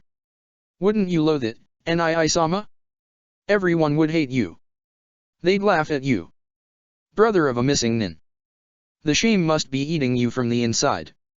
The wayward, bad brother. The shameful, foolish brother. He always creates messes for you. Isn't that what you always say? How I deserve to be punished, shamed again and again and again. Emotions, red and raw, made tremble his lips, his face, a mask of anger and anguish is mingling. Still completely defiant, he looked back at the growing disbelief on Itaka's unmoving face. Sarizawa raised his head at the sound of Sasuke's shaking voice, his face showing like a white blur, shaded by the shadows of boughs. He could not see Itaka's face. They stood at a distance from each other, a well and a stream between them. He wanted to say something, but it was between them. It was a matter between brothers. Itaka listened quietly, his eyes reflecting pieces of emotions, as he looked back at the subtle film of raindrops upon his brother's red eyes. When they put a bounty on my head, you can hunt me if it pleases you. His voice turned into a hiss, and he moved his head forward, his eyes growing bigger. He looked half mad, face working furiously with the emotions which toyed with his sanity. Is that what you think of me? He asked slowly and held his gaze. He felt trembles quiver through him. His grown tongue, silent, no more words tumbled from his mouth, and, like a familiar traveler, his eyes roamed Suzuki's angry and sad face. You don't care. You've never cared. You treat their deaths like a stain on your perfect reputation. The perfect brother, he scoffed, the good son they loved, and he doesn't even care. He doesn't. Stop, he cut him off softly, no more. Do not say anything more. There was little he could do to buttress the banks of his mind against his brother's sharp tongue, but he was through listening to his accusations. His face abandoned the spilling of the little emotions he did not require, and Suzuki spoke no more. I do not care how evil and cruel you believe me to be. I did not come here to listen to your accusations. Come to me now, he spoke in a voice that was at its strongest, deepest, most powerful, watching Suzuki get uncomfortable under his gaze that was meant to sear the little one. I'm not going, not till I find. They are dead. Gone. Silent, he spoke and his voice rose almost against his will. You cannot bring them back. Let them rest. Let this go. Do you take pleasure in this? Do you enjoy tormenting me? Why must you do this? He stopped, for he could not allocate a word to what this Suzuki did. Love? Defiance? Anger? A vengeful intimacy between them all? He could not find a word to fill the space after his own. I don't believe you. His voice trailed off. You really don't care, do you? And they loved you, they were killed like dogs, and you. Suzuki's voice hitched with an anger that went beyond his control, and he breathed in sharply and coughed. You're selfish, you're cruel. You pretend to love, but you only care about yourself. You've never cared how I feel. You don't. You. I do not, Itaka spoke, his voice softly changing its tone. They are gone. They do not need you to protect them. No matter how much it wounds your heart, that is the truth, but you I can protect. You are my child, and I will always protect you. Even from yourself. Damn you, I left you behind. Leave me be, he said harshly and wiped at his wet eyes. I cannot. You are but a child. You would not understand. He paused, his anger coming back up to haunt his eyes again, and stretched out his hand to Suzuki. Come to me. Do not do this. I will not let you ruin yourself. You are not the only one who has a right to your life. I do as well. You cannot take that from me. I will not allow it. I'm not going. Go on and kill me if it pleases you, but I won't go back to that cursed village, not even if you burn it down to the ground, he said aloud, voice grating, mouth pulled into a snarl. Why do you take pleasure in this childlike talk? You know I would not hurt you, yet you keep testing my patience, and I no longer enjoy playing this hurtful game with you. No more. Come. Do you not understand? He spoke, drawing a little closer, and Suzuki staggered back, still afraid no matter how he mouthed off to him. Will you hurt me again if I don't? What will it be this time? He asked, venom interwoven with his words, his limbs trembling. Stop this game, he spoke, his anger rising higher and kissing his eyes. You say whatever comes to your mind and you want me to play along? I am not listening to you tonight. Stop protesting. Otherwise, I will simply state that your Taka teammates conspired against you without your knowledge. Let us see how the council takes it. Damn you to hell. He shouted, the veins in his neck swollen like ropes. He was enraged. What do you want? I don't want to do anything with you. Go back and be ahead. Your path is clear. One less distraction. They might even give you the best chair for taking back my head on the tip of your sword. It wouldn't be the first time you'd please them with a smile on your face. He blinked disdainfully, like a cold cat, his mouth drawn in a puzzled smile. It seemed to the older one as though he did not want to say half the things he said, but he said them, trapped in the grip of emotions. Inside Moon's loving embrace, Itaka's strange face was pale and blurry. He gazed at his wild sibling in silence, his eyes alight with an intense gleam and a touch of anger that roiled his calm and made it a turbid river beneath the storm that raged on in his mind, quiet under his control. He inhaled the wet air. Time was running out, his patience thinning. What do you desire? He spoke after a long pause, watching his younger brother draw quick breaths. You desire to be back in Umbu? It is done. Your own team? It is done. You do not want me to become the clan's head? I will not. What else do you desire? Tell me. If that is what makes you see reason, I will do it, but, he spoke and added in a softer tone, come to me. Leave it all in the past. I do not want to see you hurting. They all. Enough, he cut across him, fury contorting his face this time, enough of this talk of the past. They are dead. You should make peace with their fates. I will not stand here and listen to your stories. I do not enjoy playing your games time and time again. I have grown weary of it all. He breathed in the night wind deeply, his mouth drawn in an unbending line. It is my fault. I always coddle you, and it has made you so stubborn. You do not listen. You always disobey me, and I let you off because I love you so. And you? You take advantage of my leniency. Starting now, I will change this arrangement, from which you benefit all the time.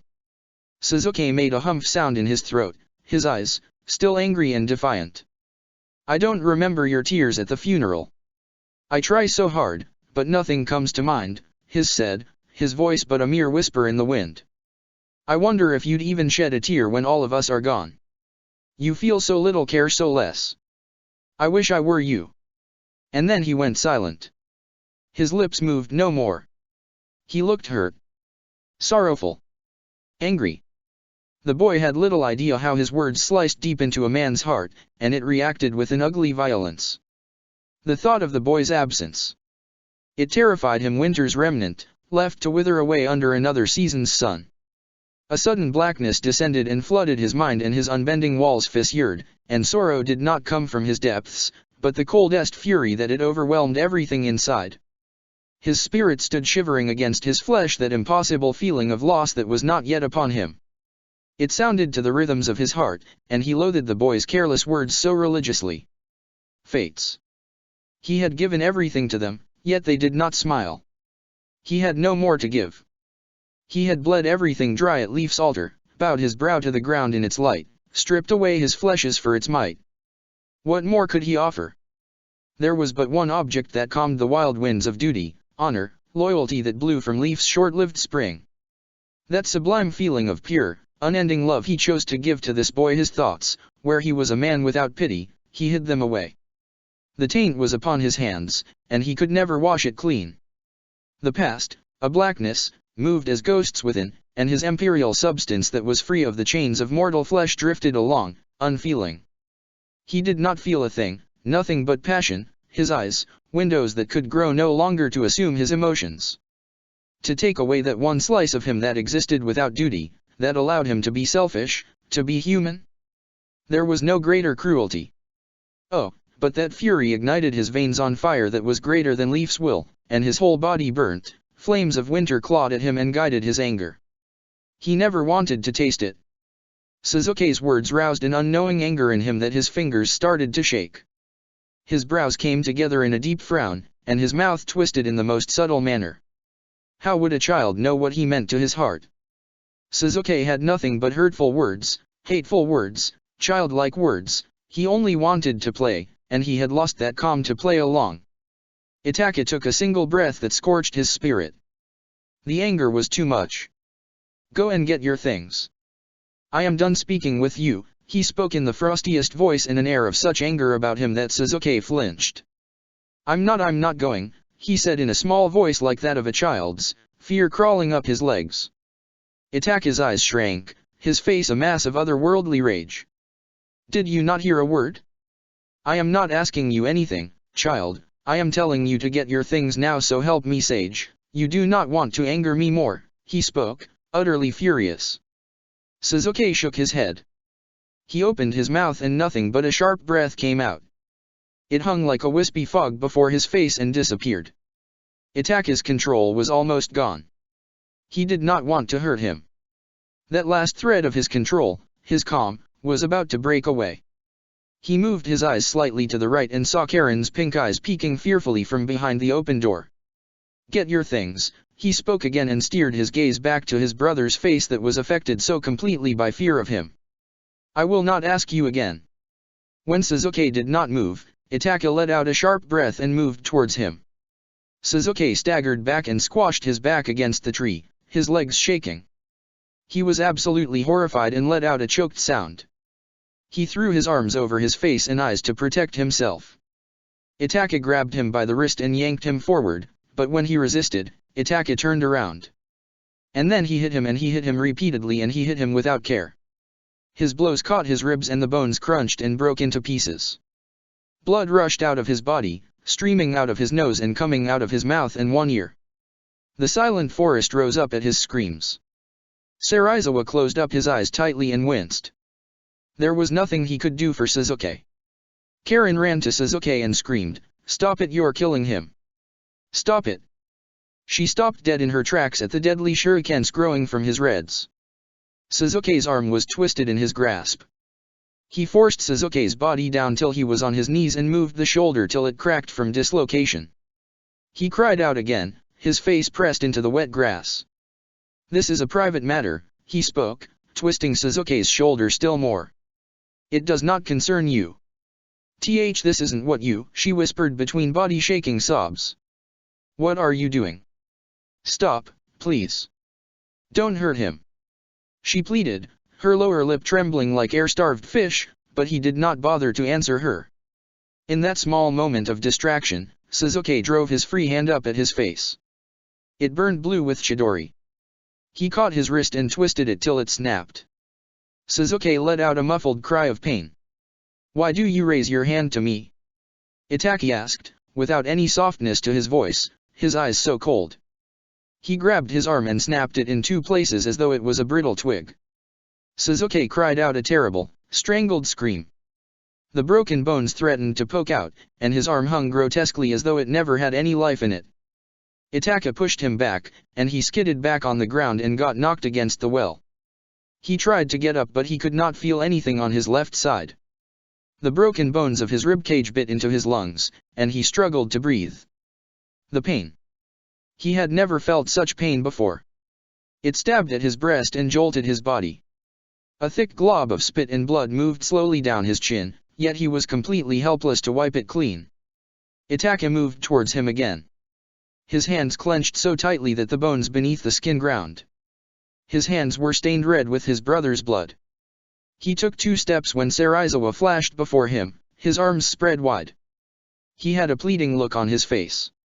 "Itaka-sama, please, no more," he said, anxious and fearful. "You've already broken half of his ribs. His left arm is completely crushed. His fingers are broken if you hit him any more." "Move," came the sound from Itaka's lips. "Itaka-sama, please, you've punished him enough. Please, forgive him. I beg of you," he pleaded. "I will not ask you again," he spoke, and the tremble of his lips frightened Sarizawa. He pulled his arms down and stepped out of the way. He watched as Sasuke struggled to breathe, his back arching and his legs shaking, as he twisted and wriggled like a desperate fish out of water. His lips parted and his eyes opened wide. Each draw of a shaky breath brought a gush of blood to his mouth. Only moans and grunts came from his red lips. His face warped in agony as he cried, but he had no breaths to cry out loudly. Itaka bent down and grabbed Sasuke by the jaw and lifted him up till he sat on his knees. "You wish to meet your end that badly?"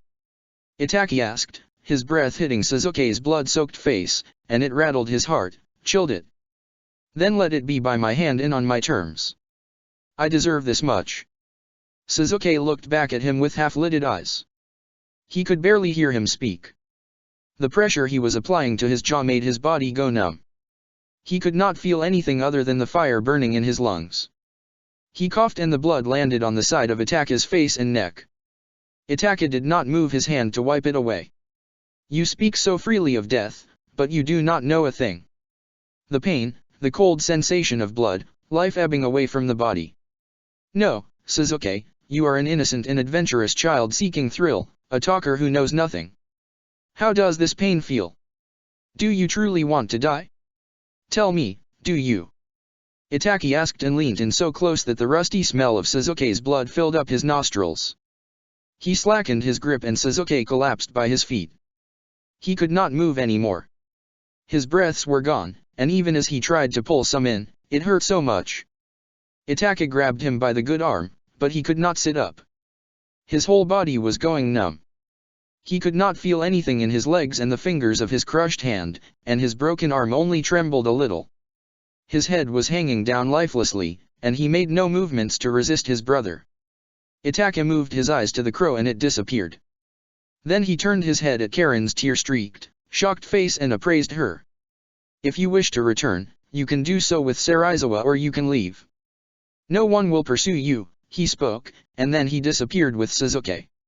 When Itaki appeared in the garden of his house, reverse summoned by Kai, it was still drizzling there. Kai's eyes widened with shock at the sight of Suzuki's bloodied form, but he swallowed up his words. He followed Itaki as he walked with a proud step and pulled Suzuki along by the arm. He did not care whether the younger one stood up or stumbled. His body was dragged across the grass and then the floor. One of his sandals was gone and his foot squeaked against the clean, polished wood. He opened the thick latch of the prison door, pulled Suzuki up slightly, and then pushed him in roughly. All out of strength, Suzuki could not catch his balance and tumbled down and crashed face first to the floor and went still. He looked at the hazy figure of his brother, his consciousness going, his cheek pressed into the floor.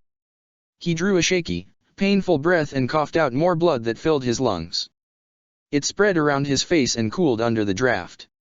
You came running and stopped at the sight of him, looking from Suzuki's beaten body to Itaki's face and the remnants of a warm hue of blood across his cheek and throat. He did not say anything. "Patch him up and clean this mess. I do not want it around when the censor arrives," he ordered and made to walk, but he stopped to add, "Do not aid him in any manner and do not bother me with his little tricks not till he decides to hang himself from the ceiling with that string in his pocket." Then he walked away, leaving Kai and Yu to stare at each other in disbelief. Stopping under the open sky, Itaki listened to rain and wind. He brought his hands up and watched as his brother's blood washed away, diluted into lovely pink upon his hands. He kept staring down.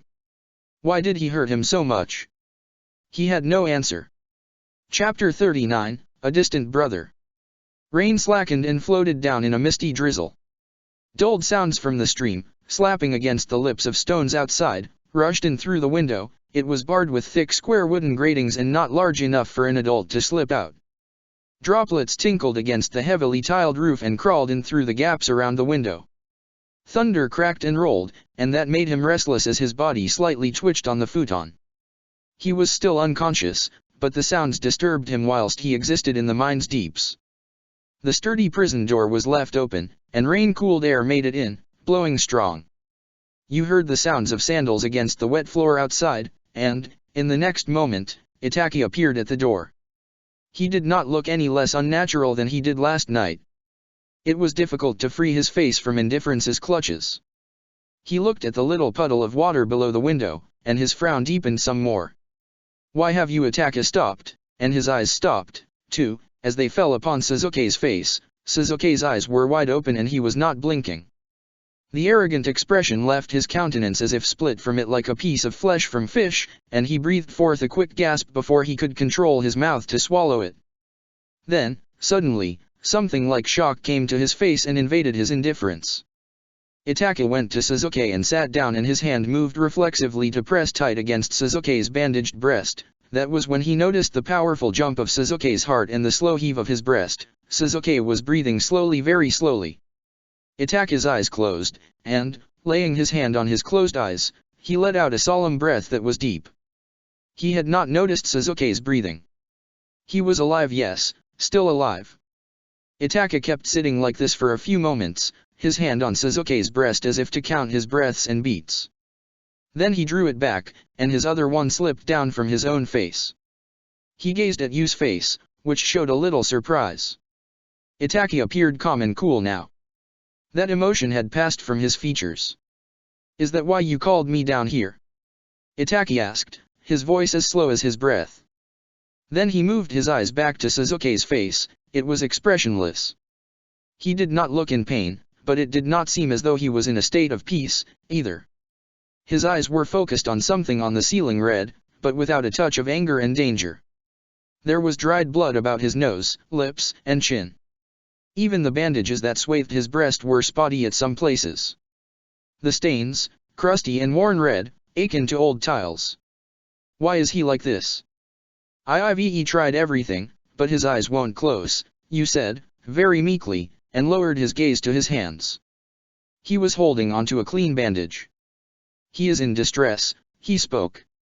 It happens sometimes. The Sherry-non answers to emotions. His eyes will close when the pain fades. I right, he said in a choked voice and listened to the pittering and pattering.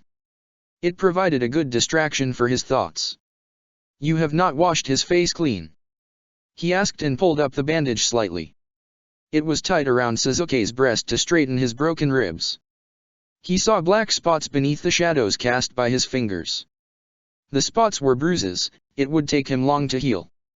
I did, he answered and smoothed out the bandage thoughtlessly. Itake's eyes were fixed on the black spots, they were like healed marks of a skin misshapen and charred by flames. He turned on his Sherry-non to look beyond the bandages. Suzuki's skin was black in some areas and purple and raw in others.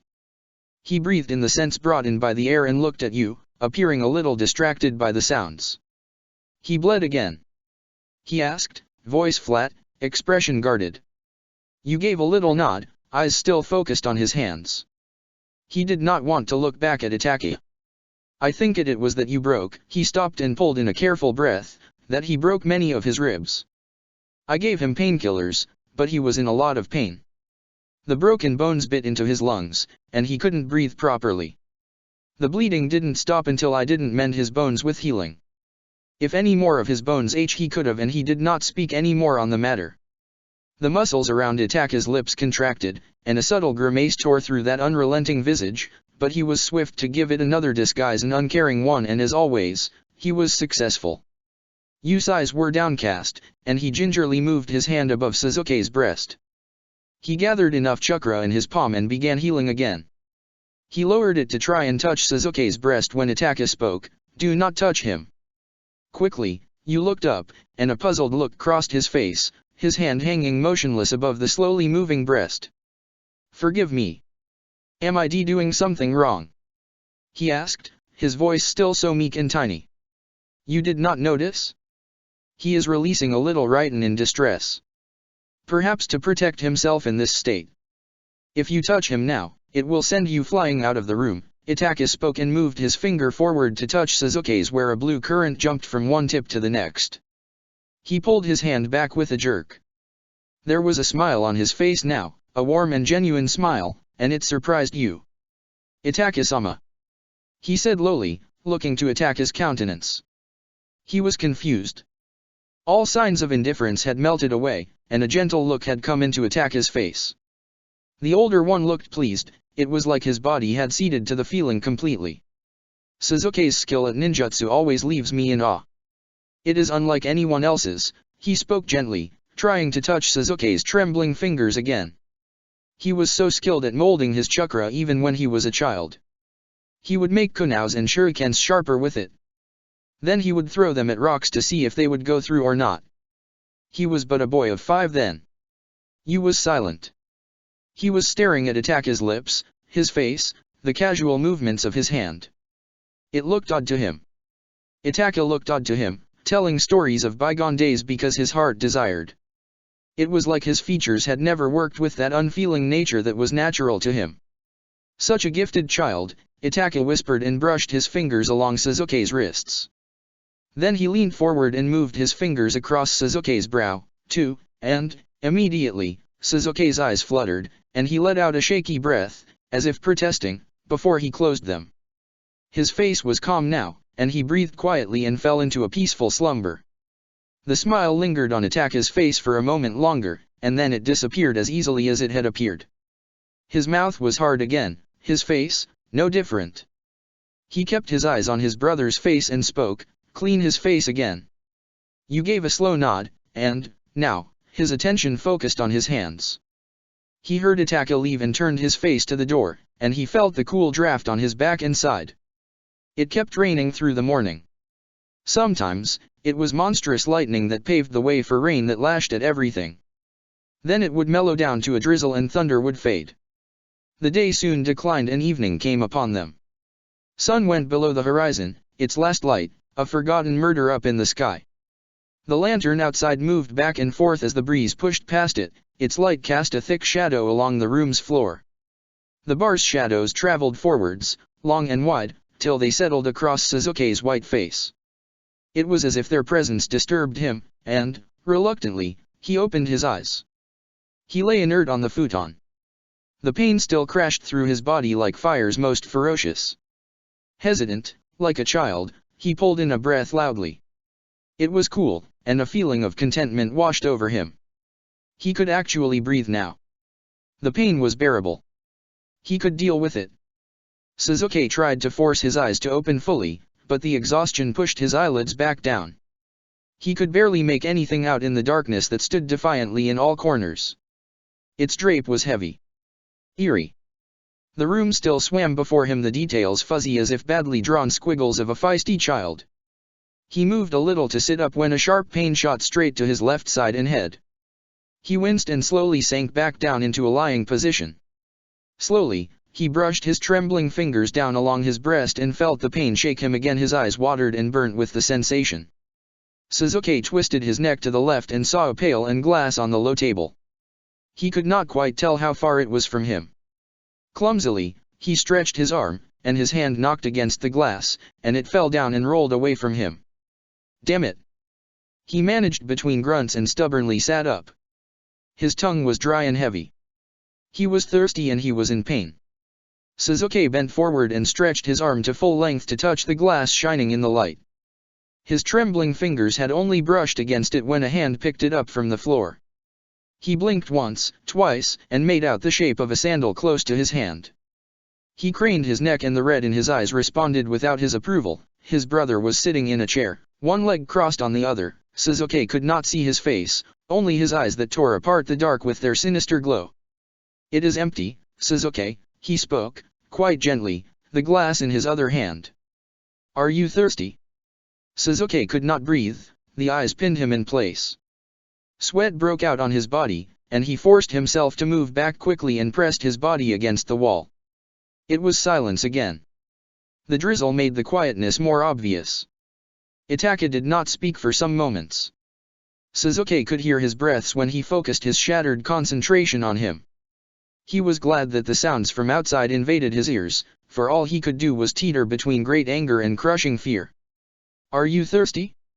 Do you want me to get you water?" he asked, and his voice made him so angry.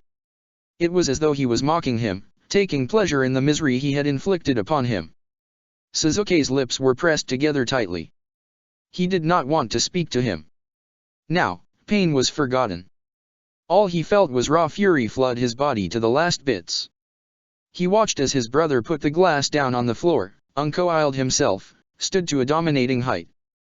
He advanced, and Suzuki wanted the wall to grow a mouth, sprout many baby teeth, and chew him up.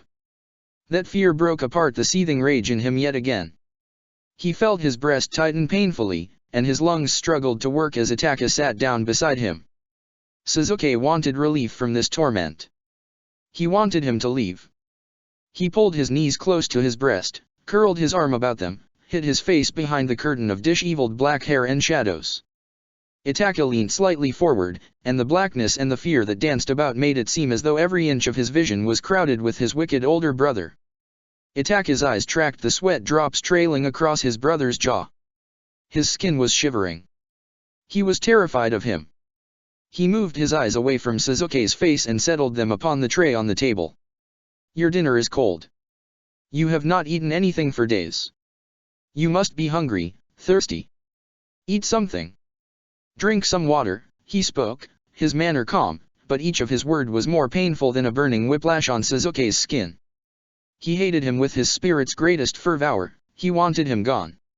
"Here," he spoke and picked up the glass from the tray, "drink this." Suzuki looked at the water from under the fringe of his lashes and breathed out a tiny gasp of frustration. The water was tempting, and suddenly, his tongue felt drier, heavier in his mouth, but he did not want to give Itaka the satisfaction, he did not want him to win.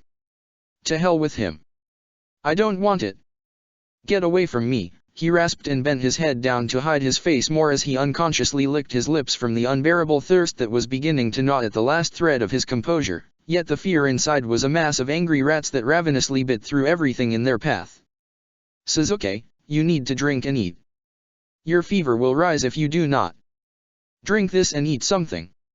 I will leave once you do, he spoke, sounding sincere as he moved the hand that held the glass of water towards Sasuke.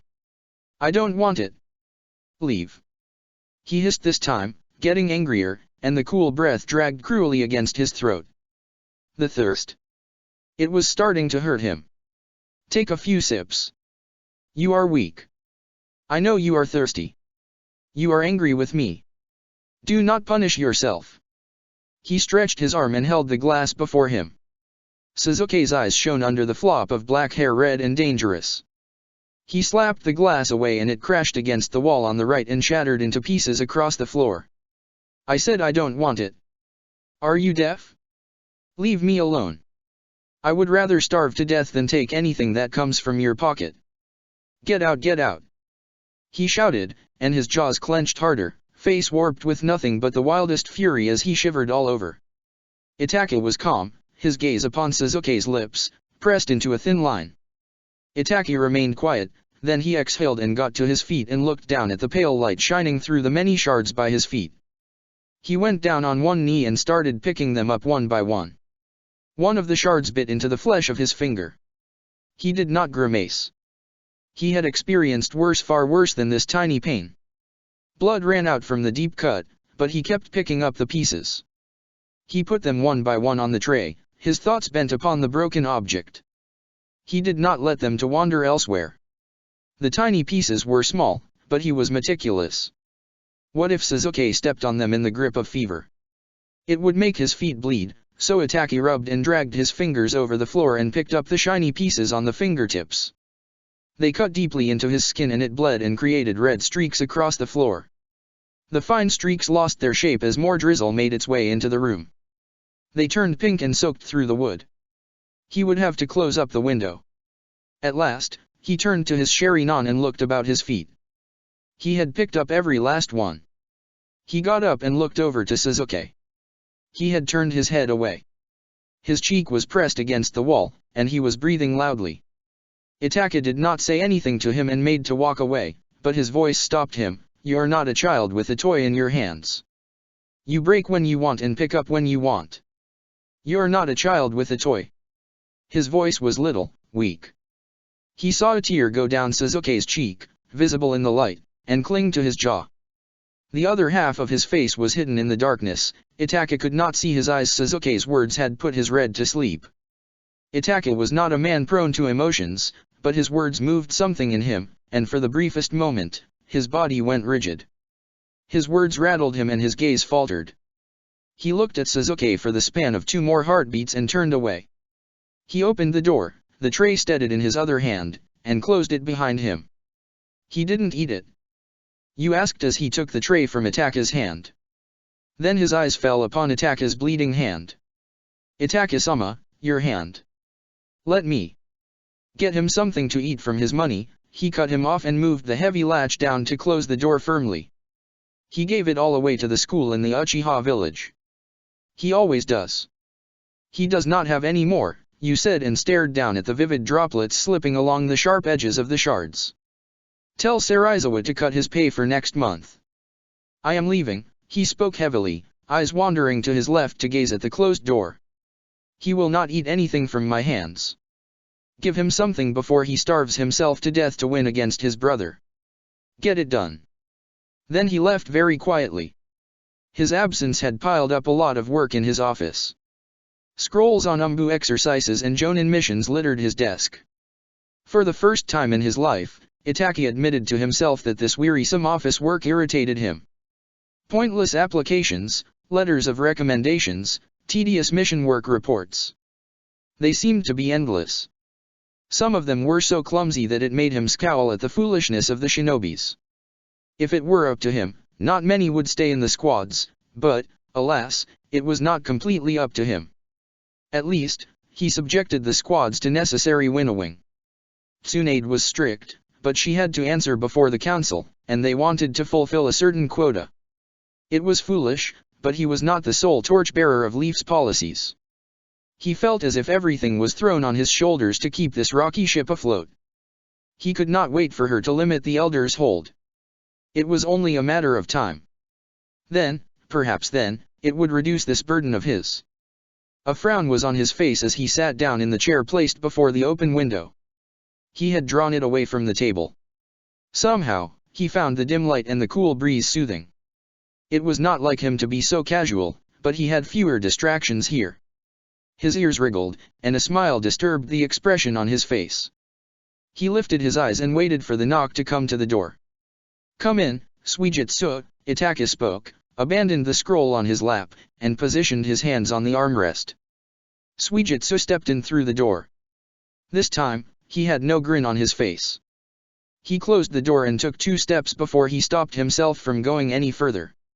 "You look troubled," he spoke and eyed him with a smile that curled his lips. "What worries you?" "Ya called and me came, boss."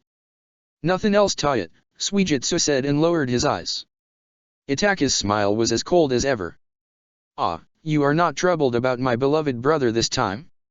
I am glad you learned your lesson, albeit you are a slow learner," he spoke, sounding quite amused. "Ya broke plenty af his bones, I heard. Beat the life outta him. Even poor ol' Suijutsu didn't see that one comin', but what can I say? He's ya lil brother. Break him, mend him, scold him, ya got the right," he said, his flat tone turning almost mischievous. His eyes twinkled, and he parted his lips in a smile. "There is the Suijutsu I know," he spoke, still wearing the same smile, "someone who is relentless in his pursuit of wild interferences. Did Karen weep out her heart's woes before you?" His eyes were narrowed now, but he kept up the show of airy disdain, mingled with amusement. It was something only he could exhibit. "I'm sure ya didn't call me to talk about Karen," he said with a burr so thick. It always got the best of him when he was emotional. "No," he spoke, pronouncing the word with a care that it chilled Suijutsu, "but I do quite enjoy your company." "Yeah, what now?" "Sage help me, boss," he said and chuckled, his hands thrust in his armpits. Itaka's office was strangely colder than the man himself. Itaka merely smiled. "Who told you where to find Sasuke? Give me straight answers. This paperwork is tiresome." He threw the scroll down to his feet, and his eyes returned back to Suijutsu. "Some faggot. Suijutsu don't know his name," he said, trying to keep his cool. He felt as if he was evaporating in Itaka's gaze now, the heat of it burnt him from across the room. "Tell me, do you expect me to believe that? Why lie, Suijutsu, when I told you that I am tired?" he asked and pressed the fingers of his right hand against his temple. "Not lyin'," he said, "but ya already know he's fram the tulip squad of cunts. Why beat round the bush to scare me? Ya mean, boss, ya might make me lil heart burst." He grinned, his teeth on full display. Itaka fixed him with an impassive gaze, and then, as if the sudden sound of leaves distracted him, he looked at the window. "Where is this village you spoke of?" he asked, gaze upon something Suijutsu could not see. "Somewhere close to waterfalls." "That's all I know," he said and narrowed his eyes a little to look at the changing expression on Itaka's face. The shadow's neat trick made it difficult to see his face clearly. "When tomorrow's sun rises, I want you to bring the scroll to me and tell me everything you know," he spoke and hitched his leg on the other. His face was a hard mask. He looked threatening, the reds, hellfires in his eyes. Suijutsu gulped. The happy smile faded and the twinkle vanished from his eyes. "I got to say, ya knew I didn't know where Sasuke was. Why scare me? Am just a stupid lil boy like ya said." My lil heart could have exploded. "So cold, boss, ice cold." The corner of Itaka's mouth pulled in a smile. "You speak without a care. Playful and naive, like a little boy. Is it not better this way? Now, I will go and see what makes that village so tempting to the child. I believe, it is time to put it behind us for the good of all. Would you not agree?" he asked, and the dazzling color in his eyes seemed so magnificent, so horrific that Suijutsu was struck dumb. Lightning was loud and it blinded Suijutsu as it shone through the bars again and again. It shook the whole building. The manor was no different whilst it took fresh lashes from the storm. Sasuke was alone in the room. The thirst was killing him. He could not produce any spit now. His tongue was dry as a piece of meat left under the summer's sun. His fever was rising, and, for one hurtful moment, his weakness allowed him to experience a self-hate that his anger had made him reject that glass of water. He heard the small portal in the door move back, and then a tray was slipped in through it. "Sasuke-sama, I got this from your own pay," you said aloud, his voice carrying over the noise outside. "Please, eat it. You must be hungry." The portal was closed from the outside, and the steps moved away, and like a hungry and wounded child animal, he scrambled for the tray. He did not care what he got hold of, he just wanted to quench his thirst and sate his hunger, yet the hands trembled as shame rose inside. He balanced himself on his elbows and straightened his torso, head hanging down. And he wept. Chapter 40, The New Head. Autumn was insistent, wind brittle, and persistent. Biting into the bodies of shinobis, it surrounded the ones who went out to patrol Leaf's outskirts. It was a part of their duty. Wants were of little value in the grand scheme of politics, so they obliged, weather-beaten and crestfallen after many forays to keep the barrier intact. It was the source of their survival, their lifeline, the higher UPS always said. Sometimes, it made some wonder, was it really true? Lies but unneeded words were better hidden in the corners of their feeble minds, for spilling them meant nothing but trouble. Naruto was no different. He was boisterous, flippant, naive even, but he was a good shinobi. To think that he would be famous for being the son of the previous Hokage, but it was a passing daydream. No, he was considered a disgrace, a reminder of a taint his father bore to this day. If it was not for the Uzumaki blood in his veins, he would have been discarded long ago and left to rot before the whims of fates, of Leaf. How men were cruel to him, an Uzumaki half-breed. Even his blood was half the worth of pure bloods. He was not born that way to exhibit a pure-blood clansman's honor. It was but a wish he forever had in his breast. His fault was innocent, small, a crime of birth. Fates would have him believe that his mother deserved to suffer and lament in the blood pool hell, not that she took her life in throes of birth, but that she brought him into this world to ease her burdens. Naruto's thoughts wandered, like wayward little boys they ran, and he believed her to be a culpable sinner, an abettor in a crime that left his life a yarn of misery. If only they had left him alone, left him free, he could have taken a chance to forge his own destiny, yet the brush to finish the first stroke of his life was snatched away too soon. He was but a sacrificial lamb in their stories, an actor at the mercy of their tales. He hated that feeling when he cringed at their feet, pleaded before them to grant him a little room to breathe. Even his wife was cold to him. The times when he tried, she acted as though he disgusted her. She closed herself up, body and mind, when he went near her. It angered him. Her distance was unbearable. After that last miscarriage, he vowed to never touch her, never claim her again. When he would become a jonin, and she a chunin, he would end this shem they called marriage. She would be free, and he, freer than ever. His mind was clearer now. He could think straight, weave thoughts. Not long ago, even that was an impossibility. Whatever he had suffered from, he managed to beat it. Cure it, he mused. That made him a little happy. At least, he managed to cross one hurdle in life. At least, he beat something. A smile crossed his face as he flashed from tree to tree, with Niji ahead of him. Rain was calmer now, but it was not any less cold. Its droplets were tiny pins on his skin, but he ignored it. He was gaining experience. It was good. He turned his shy gaze slightly, and his smile widened. Sakura was with them today. He was a boy around her, still shy, unsure, nervous. He even blushed. It would have embarrassed any man of his age, but he did not care. She made him feel happy and free. That was all that mattered. Feeling her presence, his heart leapt, it agreed with his thoughts of her. She was freedom to him, everything Hinata was not. Niji indicated with the flick of his hand that they needed to proceed to the left. Naruto did that. He gathered more chakra into his legs and made a long leap for a tree about 40 feet away. His feet did not falter. They easily found purchase on the sturdy branch. He saw a good clearing some 20 feet from him. He flashed forward, right at Niji's heels, and landed in the clearing. Sakura jumped down just behind him. Her hair was quite wet and stuck to the sides of her face. Few soft strands were meticulously tucked behind her ear. She smiled when he looked at her, and his own broadened at the sight of her green eyes and pink cheeks, quite indistinguishable from her hair's hues. She looked very lovely to him. "We have to make sure the passage is safe for the emissary," Niji said, his Byakugan out to scan the area. For him, the world was awash with black and white, submerged in a colorless ocean. It was always difficult to play hide and seek in his eyes world. He could see all. "We've already double-checked the area. Do we have to make the third round?"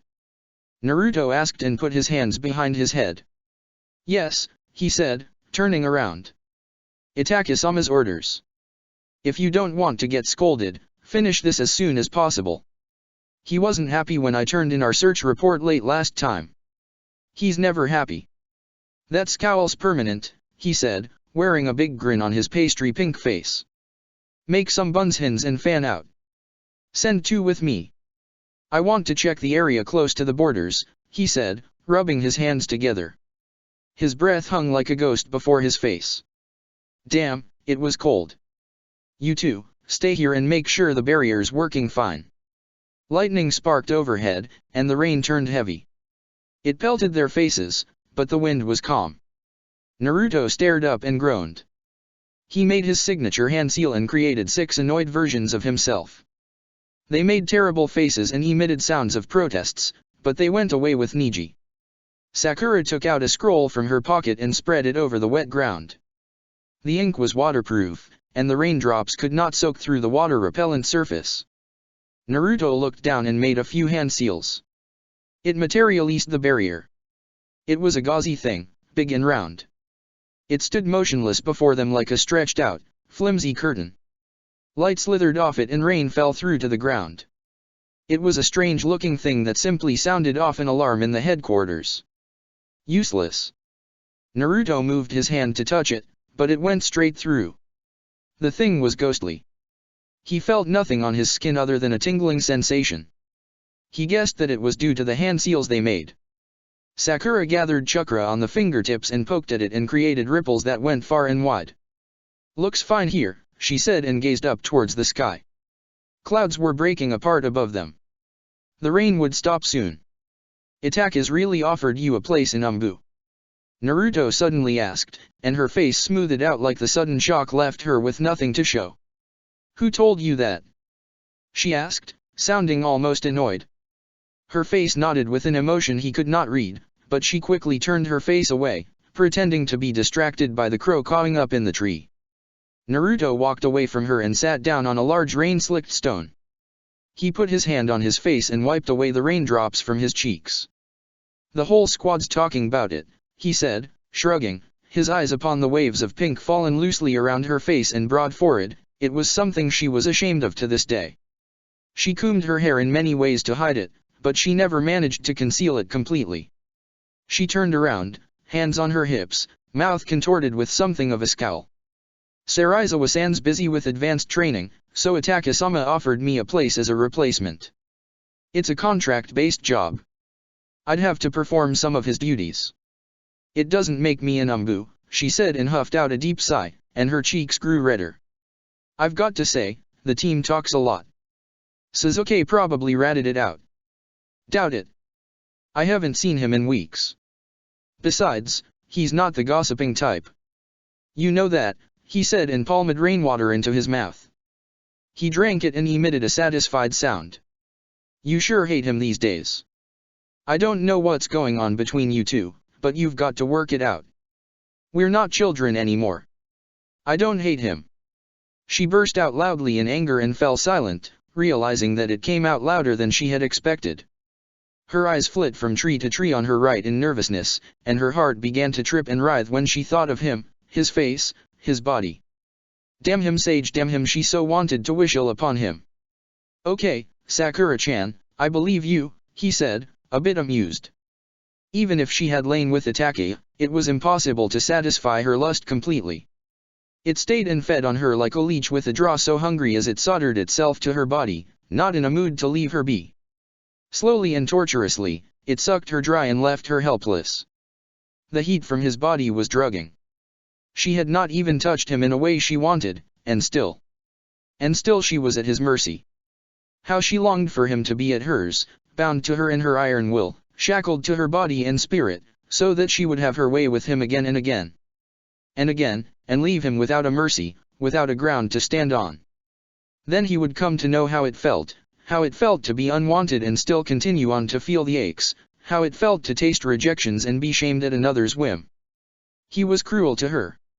What would he lose if he answered her plea when the hunger for him turned ugly? Nothing, but he enjoyed her weakness. It was a game he loved to play. Sakura felt that she was a broken toy to him, and he, an unruly and naughty little child. He had bought her but never wanted to play with her. She rotted away under the shadows in his room's corner, neglected by him, and it hurt so much. Sakura bent her head, and her face slowly transformed itself to rage. Itake. His tongue was harsh, but what would he know? He knew nothing of the depths of her want. If he rejected her, then she would make sure that fates would leave him at her mercy, and she was so close to seeing him cringe by her feet, with a rope tied round his neck, like an obedient whelp, and it made her lips tremble with a smile. The sudden anger was forgotten against sudden joy. There are winners and losers, you play to win. You don't have to be angry with me, he went on, grinning. You haven't seen him? She asked, met his eyes, and pulled a concerned look. Naruto shook his head and picked up a wet stone from the ground. He tossed it at the tree in front and let out a sigh. Itake is probably keeping him busy. He sends him on a lot of missions. He's the squad captain of our good ol' espionage team, after all. I'm not surprised he overworks him like he's some kind o' mule, he said, his face a little expressionless as he stared at his feet. Lightning flashed and thunder barked in the distance again. Wind suddenly rushed at her naked legs and they shivered. She was wearing the same black shorts today, they barely covered the swells of her thighs. She was regretting her decision now. Little droplets moved down the bare skin, and the sensation they produced made her feel colder. She wanted this mission to end. Naruto's head was bent, and he was quiet now. He sighed a few times and looked up at her, his face set and innocent. Sakura-chan, I was thinking, he paused to let out another loud sigh as if he was preparing himself for something, I should end the marriage and move in with you. Sakura's eyes widened in shock. Her mouth appeared pinker than her hair, as if roughened from the wild boy's kisses she wanted, and she forgot to breathe for a moment or two. Her heart almost like thunder in the sky when she met his gaze. He was smiling, it was a carefree smile.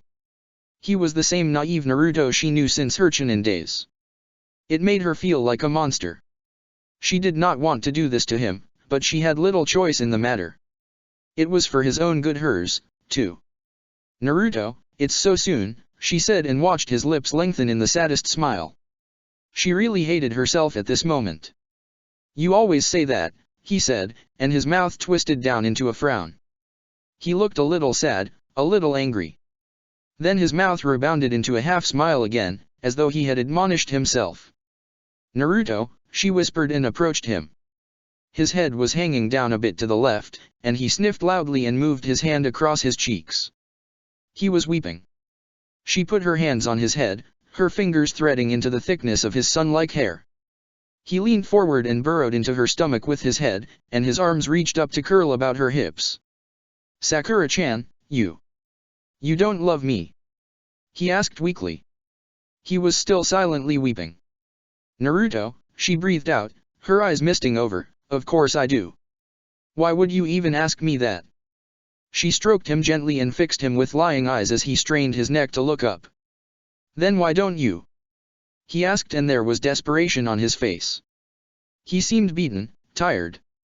He looked the same as she, forever pining. She cupped his cheek and wiped away his tears. His whites were pink with grief and the blues made him look like a lovesick boy. Do you think it's okay to break off your marriage now? You don't have a Jonin rank yet.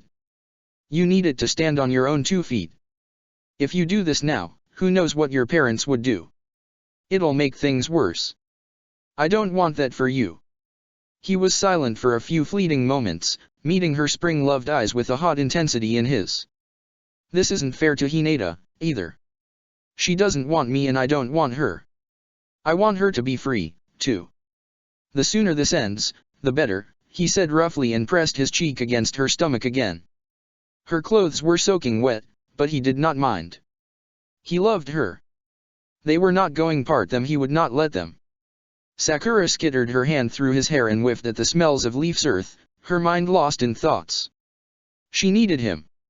She was selfish, but she needed him to play his part. Wait it out. It's too soon. You've got nothing to help you fall back on your own feet. It'll ruin you, she said in a softer voice. It was barely audible against the wind in its whispers. No, you don't understand, Naruto said harshly, pulling away as he slapped his hand against his breast. I don't want her to see me as a bad man any longer when her father ruined my life. He wanted it more than my parents. Who knows what possessed him to pressure my father like this, but he gave in. I never wanted her. I never wanted her. He lowered his head again, face knotted in anxiety and anger. She did not know what to say. Sakura sat down and placed her hands on his knees. She wore a warm, caring smile now. She was a liar, but it had to be done. Be patient for a little while longer. Let Sasuke get back.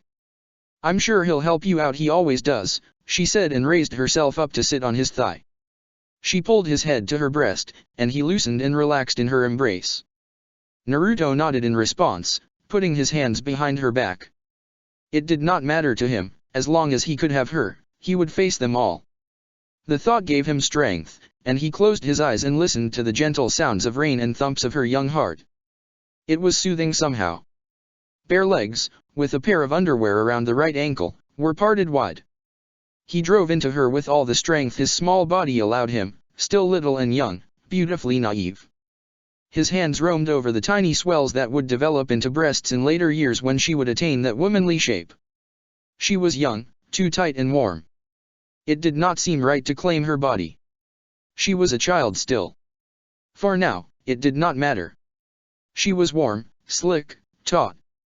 The way she sucked him in. He was surprised that he was the only one she had had intercourse with. With hands pressed over her lips, she suppressed her mewling. He had taken her on the library floor this time, her small, childlike legs raised in the air as his thrusts propelled her forward. Her tight buns had come loose, her hair a tangled calamity. Her moan was sweet, blush deep, bosom slick and wet. He had only opened the front of her kimono to take a peek again, a boy's curiosity. The tiny crests were hard as lakeshore's pebbles on the swells. He could not say he found her all that enticing to look at. She lacked the curves of a woman, her cheeks, too plump and her fingers too small. He would not even call her a girl. A mere child she was. Yet it did not matter, for he took her as he enjoyed the warm, wet walls around his shaft. The way they tightened unbearably was amazing. It was unlike any other feeling. The pleasure relished by his small body and mind numbed him when the act was done. He lusted to be surrounded by her heat whenever he felt anxiety and grief take hold of him. He wanted to be rid of them, and this was the only way, this was the only medicine. Hot friction, torrid feel of her walls, exquisite wetness her tiny body could give, it was wonderful. It all started with a simple request. She heard of the act and asked him to do it with her. She was an Uchiha girl like he was an Uchiha boy. They called her Mayu, and she came often to the main house with her parents. He was a virgin no longer, he had lost his innocence to Karen over a little game when he turned 12. Karen's budding body looked beautiful to him. She was almost a woman, an adolescent girl of 1 and 6, she had developed delicate curves. The flare of her back and hips was new to him. Her buttocks, round and soft, and her small breasts spilt into his hands so perfectly. He was very curious to see this girl's body, but when he tore down her kimono and underwear, her form disappointed him. Everything was small on her. Her limbs were weak, they possessed no shape. Her genitals were odd, not a hair on her lips. It left little to the imagination. Karen had pretty thick hairs on her vulva, and he remembered pulling at them gently when she asked him to play with her. This one had yet to develop a scent of her own, a strong and stirring female odor. He imagined she had just reached sexual maturity. She told him as much that she started bleeding a week after her 12th birthday. Perhaps that was the reason why she was so tiny. Her body was tiny, but he only loved that one tiny part of hers. When he took her for the first time, he was glad he had had a little experience. He set her down on the futon, peeled away her little kimono, together with the colorful underwear, to look down at her underdeveloped body. Curiously, there was nothing to play with there. Her softness was that of a babe's, and her genitals were too pink, puffy, and clean. She started weeping when he drove past the thin barrier. She had one that covered her entire entrance save for some tiny holes that allowed her to menstruate. Dear Sage, how she had bled. Many dolls sat on the futon with them and surrounded them, like a fucking congregation of nuns. He thought. They stared, with eyes empty, and he felt as though they were watching him soil her body. With her, he was gentle and kept himself above her, hands on either side of her red face. Loudly, she breathed in and out and muttered something that it was supposed to hurt for girls like her. He was not an expert in female anatomy, so he nodded innocently as though he understood her cryptic statement, a little horrified by the red stain beneath her buttocks and a big red one where they connected. If he was honest with himself now, he did not care back then. She wanted sex and he did, too, so she would sneak out of her room at night, with the doll held tightly in her one hand, and she would meet him by that old well, giddy and happy. He asked her often about the doll with ugly-looking stringy hair and big round eyes, and she would simply laugh and tell him that it made her feel safe. He always felt a little disgusted with himself when she reminded him that how childlike she was. They had fun almost every night, but how shameful that he ended up in a prison cell after her lies, humiliated before the elders. Even his brother did not shield him. He sat in a prison cell now, too, which had only one window and one door, and his brother stood beyond the wooden bars in the door. Itaka was looking at him, but he did not look back. Everything reminded him of the shame he felt that day when Itaka abandoned him to be judged and left alone in a prison cell. Suzuki took in a lungful of air. It felt good to breathe now. His eyes were downcast as he looked at his pet bird. Kirin was eating pieces of meat from his plate. He had left some to feed it. It was happy as it moved around on his legs and hands, bringing a smile to his face. He could not move his arm properly. It was still healing, and the pain made him hate his brother even more. He did not know what Itaka felt whilst he stood behind the door, looking at him and his smile, but he had no desire to read Itaka's mind. He wanted him gone. The bars, this prison cell. It made Itaka remember that day. It was a strange day like this. It was drizzling and evening was nearly upon them all when Mayu's father, Morinaga, came to his house. Her hand was in his tight grip, and she was weeping. Morinaga was red in the face, veins bulging out in his neck and temples, eyes bloodshot. He looked a bit mad. His accusation was madder. That is a big accusation, Itaka spoke, maintaining calm. My brother would never do something like this. Am I lying? Is my daughter lying? He shouted in the garden, jerking Mayu by the arm as she rubbed at her swollen eyes, with her tiny knuckle. He is just a boy, he spoke in a thick voice, his anger rising. You expect me to believe that he subdued her, dragged her off somewhere, and had his way with her? Surely, you cannot believe this. It sounds outrageous. Morinaga looked livid. He let go of his daughter's trembling hand and put his hands to his cheeks. His mouth was half open as if he was outraged. Your brother's a prodigy, a powerful shinobi. We all saw how he defeated a grown man in the Chunin examinations. He's no ordinary boy. My daughter's only 12. She's an innocent little girl. She's not a shinobi. How hard would it be for him to do that to her? Dear Sage, I've been disgraced. Your brother has shamed my daughter at a tender age. Look at her, he said, his voice grating, and pointed to his daughter. Mayu hid her red face in her hands, her whole body trembling like a lush summer's leaf in the wind. Itaka looked at her for a moment, and then fixed the angry man with an indifferent gaze. Her tears do not mean that she is honest. She is a child. Children misbehave. They also lie. Have you thought of it that, perhaps, she consented and then wanted to hide her disobedience behind a lie? He asked, his voice flat and cold. Tears never moved him. Morinaga clenched his jaws together, his redless eyes bulging. My daughter would never do that. It's your brother. He already has a mangekyo. Sage knows what he did to her, he said so loudly that his voice trembled and rubbed his hands vigorously together. That is enough, Itachi spoke and his face turned cynical and guarded. How can you pin him with this? Your accusation is unthinkable. My brother would never do something so disgraceful. Your daughter wept and you believed her? She is a mere child and children always lie when they are caught.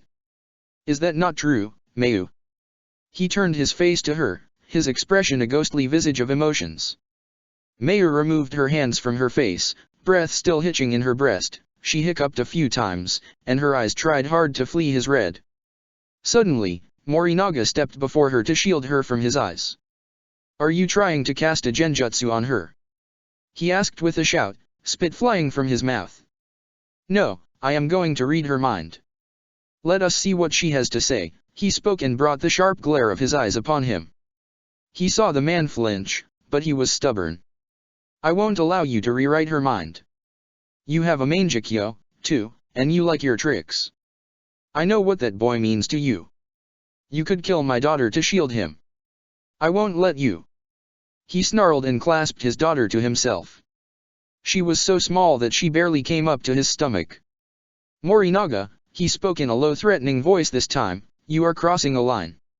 I will not abide this behavior and in my house. Get out of my sight and take your daughter away to the elder's house. I will come by in the evening with my brother. I am done speaking to you. Morinaga mumbled in anger and dragged his weeping daughter away.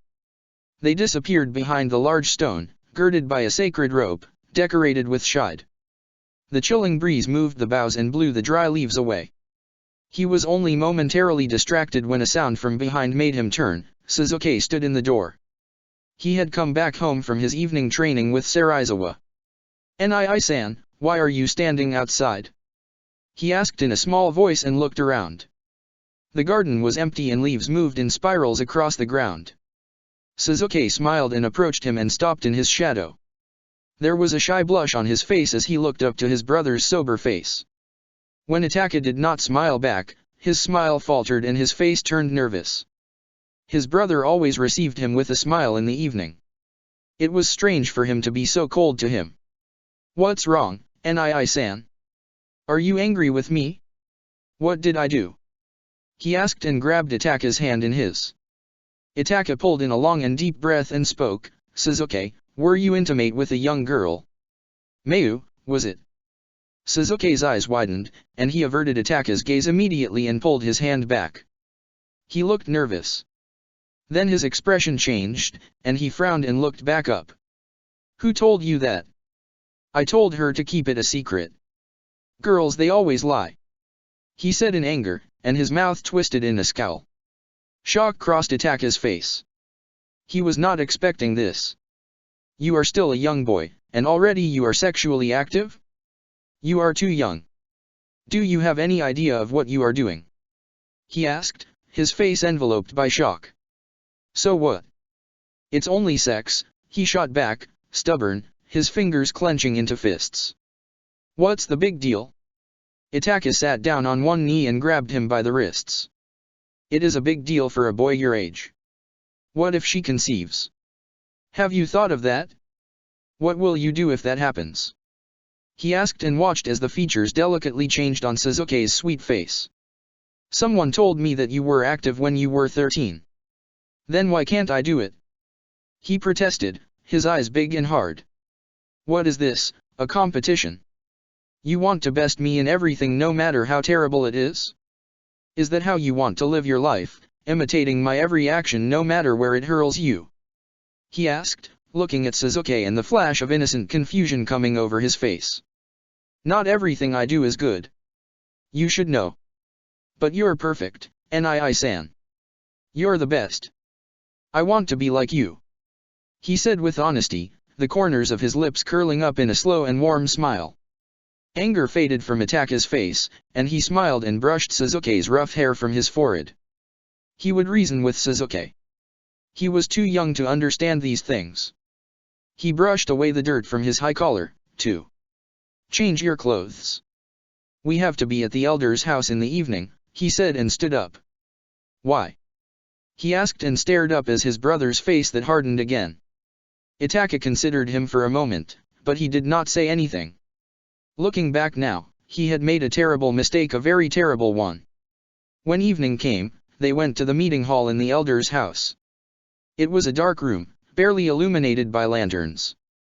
Shadows festered thick and tall all about, and silence permeated the space like something ominous. Even the girls' cries were muffled and weak. She's lying. Sasuke shouted and sprang to his feet, face working into a reflex of cold fury, fists shaking. Himeu cried and hid behind her father.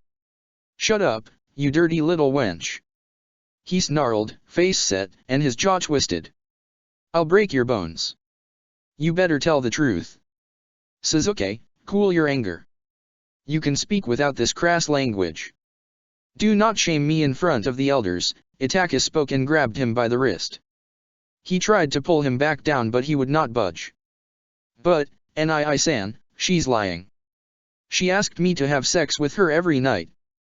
And look at her acting like she's so innocent, he said whilst his face continued to work with anger. Itaka parted his mouth to speak, but one of the elders Nomura forestalled him. I will read her mind. Children should be taught well to obey and recognize restrictions. Itaka, you have been lax with this child.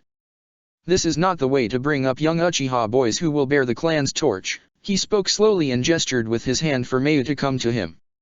Itaka let go of Sasuke's hand and bowed. I apologize. It will not happen again, he spoke with sincerity. It will not, he spoke and gently grasped Mayu by the shoulders. She was still shivering. What are you suggesting? Itaka asked and lifted his questioning eyes to Nomura. Itaka's fingers contracted and formed fists on his thighs. If her accusation turns out right, he will be put in a prison cell for 3 years and disciplined. You are from the head house. You know better than anyone else, he spoke calmly and gestured the girl to sit down before him. You cannot expect this from me, he spoke, voice graver than air in the graveyard, his eyes moving to the right to look at his grandmother's heavily wrinkled face. She was staring down at the rough hands in her lap, distraught. Her frown was deeper than usual, her thin mouth, twisted down. Itaka, you know the laws, Nomura spoke and clasped his hands together, his manjikyo out. It had a strange spoke-like pattern to it. It whirled in his eyes like his, and his own resonated. Suddenly, as if a hot wave ran through the room, the occupants had their sharinans pulsing together with almost everyone else's. Several pairs of red eyes glowed in the dark, trying to keep the darkness at bay. I know them by heart. They speak of 2 months for a boy so young, and it is not up to you to discipline him.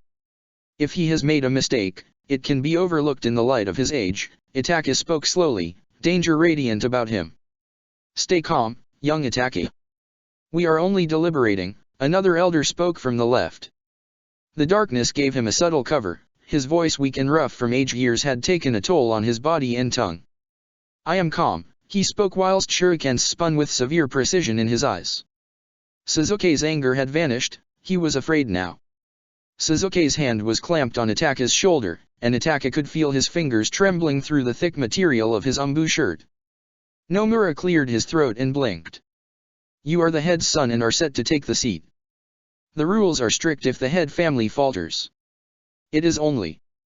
I am not a head, and I have not given my consent on this matter. My father is also dead. It is nothing but an empty title now, he spoke calmly. You should read her mind. I have more pressing issues to attend rather than watch her weep and brew up a storm.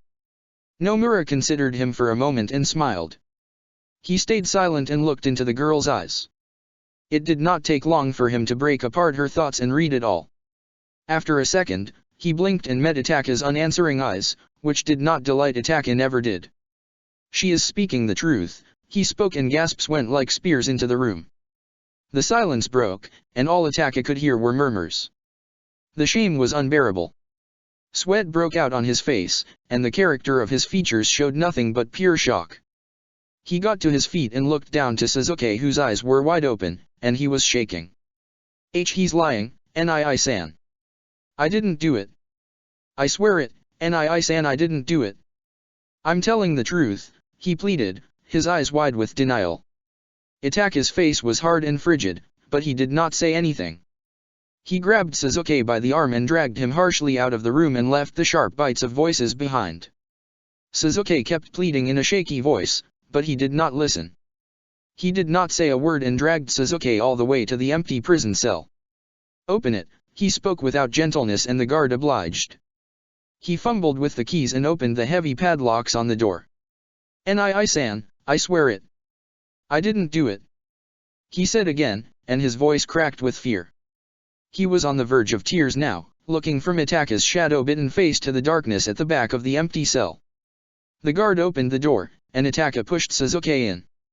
He staggered forward but quickly regained his balance as the door was closed behind him. He spun around and mashed himself against the wooden door, his fingers knotted around the bars as firmly as that of a man's. Nii-san, please, I didn't do it. Don't do this, Nii-san. He stretched his arm out of the bars, hand reaching out to him. How could you do this? You have shamed me. Is that how you return my love? You have no idea of what you have done. I will never be able to wash this taint clean from my reputation. Is this what you wanted? Tell me. He asked through clenched teeth, watching Sasuke's young face work with something other than sadness. It was anger. Disappointment. The anger was so immediate that Sasuke felt a lump come up to his throat.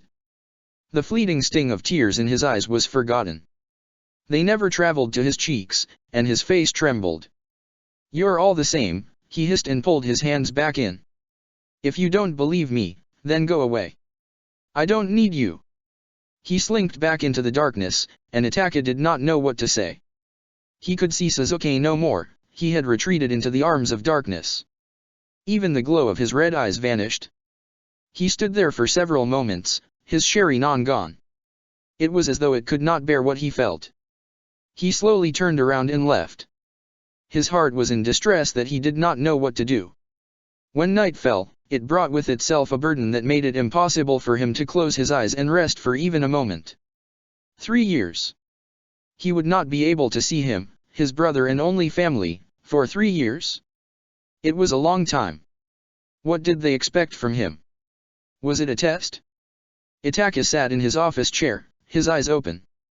He had not been able to do any office work. His mind was a chaotic mess. Had Sasuke eaten anything? Was he hungry? His face flashed before his eyes over and over again. There was innocence on his face and sadness in his voice, but what he had done. It was forgivable?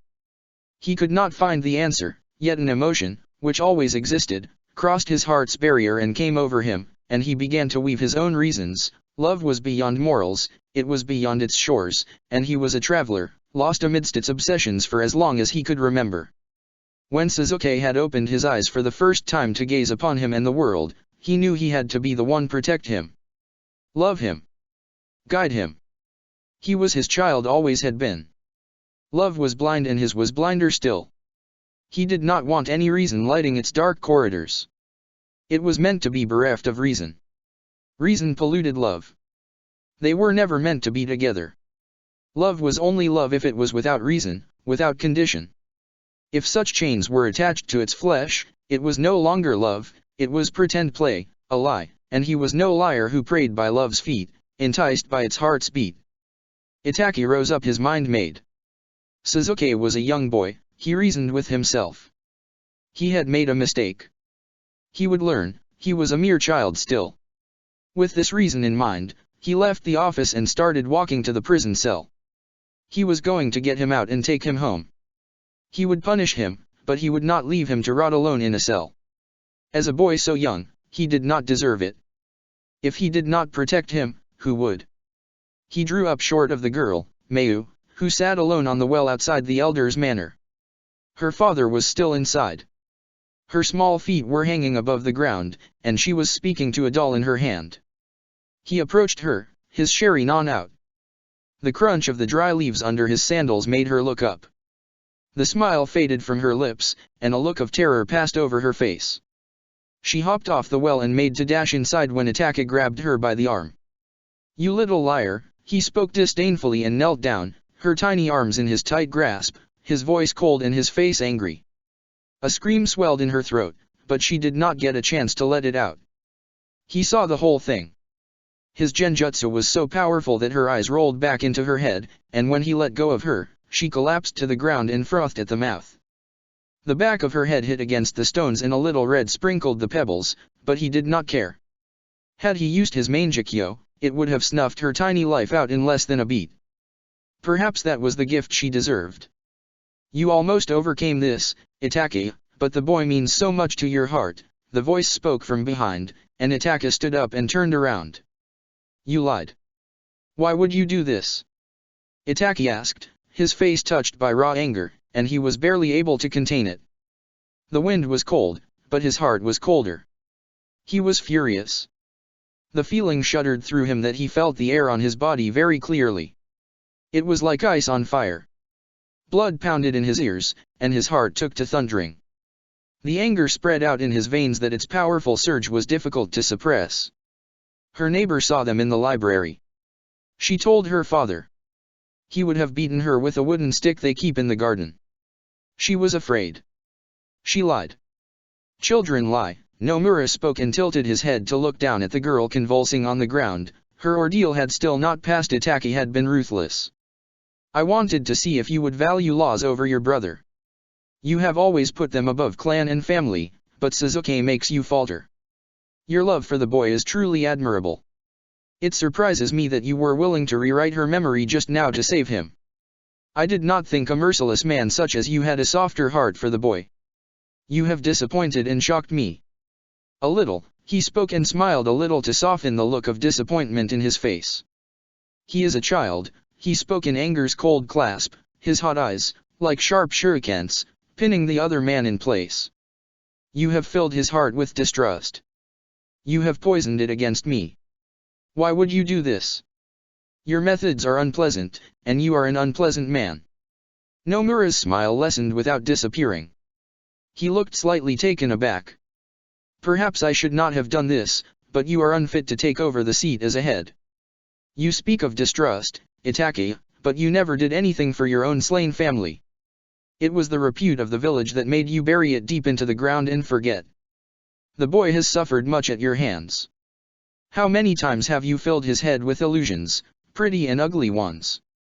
He hardly speaks of them anymore when he used to weep every night," he spoke, his calm returning, his long robes flowing in the wind that he looked as if he was floating on water. Mist rose between them and wind stopped. It was quiet all of a sudden, and when Itaka breathed out, he could hear no sound but his own. "Is it about the seat? If you desire it so much, all you had to do was ask. I would have satisfied your curiosity and greed," he spoke, holding his malice-touched gaze. Nomura emitted a soft, low laugh. "No, this was never about the seat. You would only sully it. You are too cold, too cruel, too invested in Leaf rather than your own people. You did not even listen to your own brother.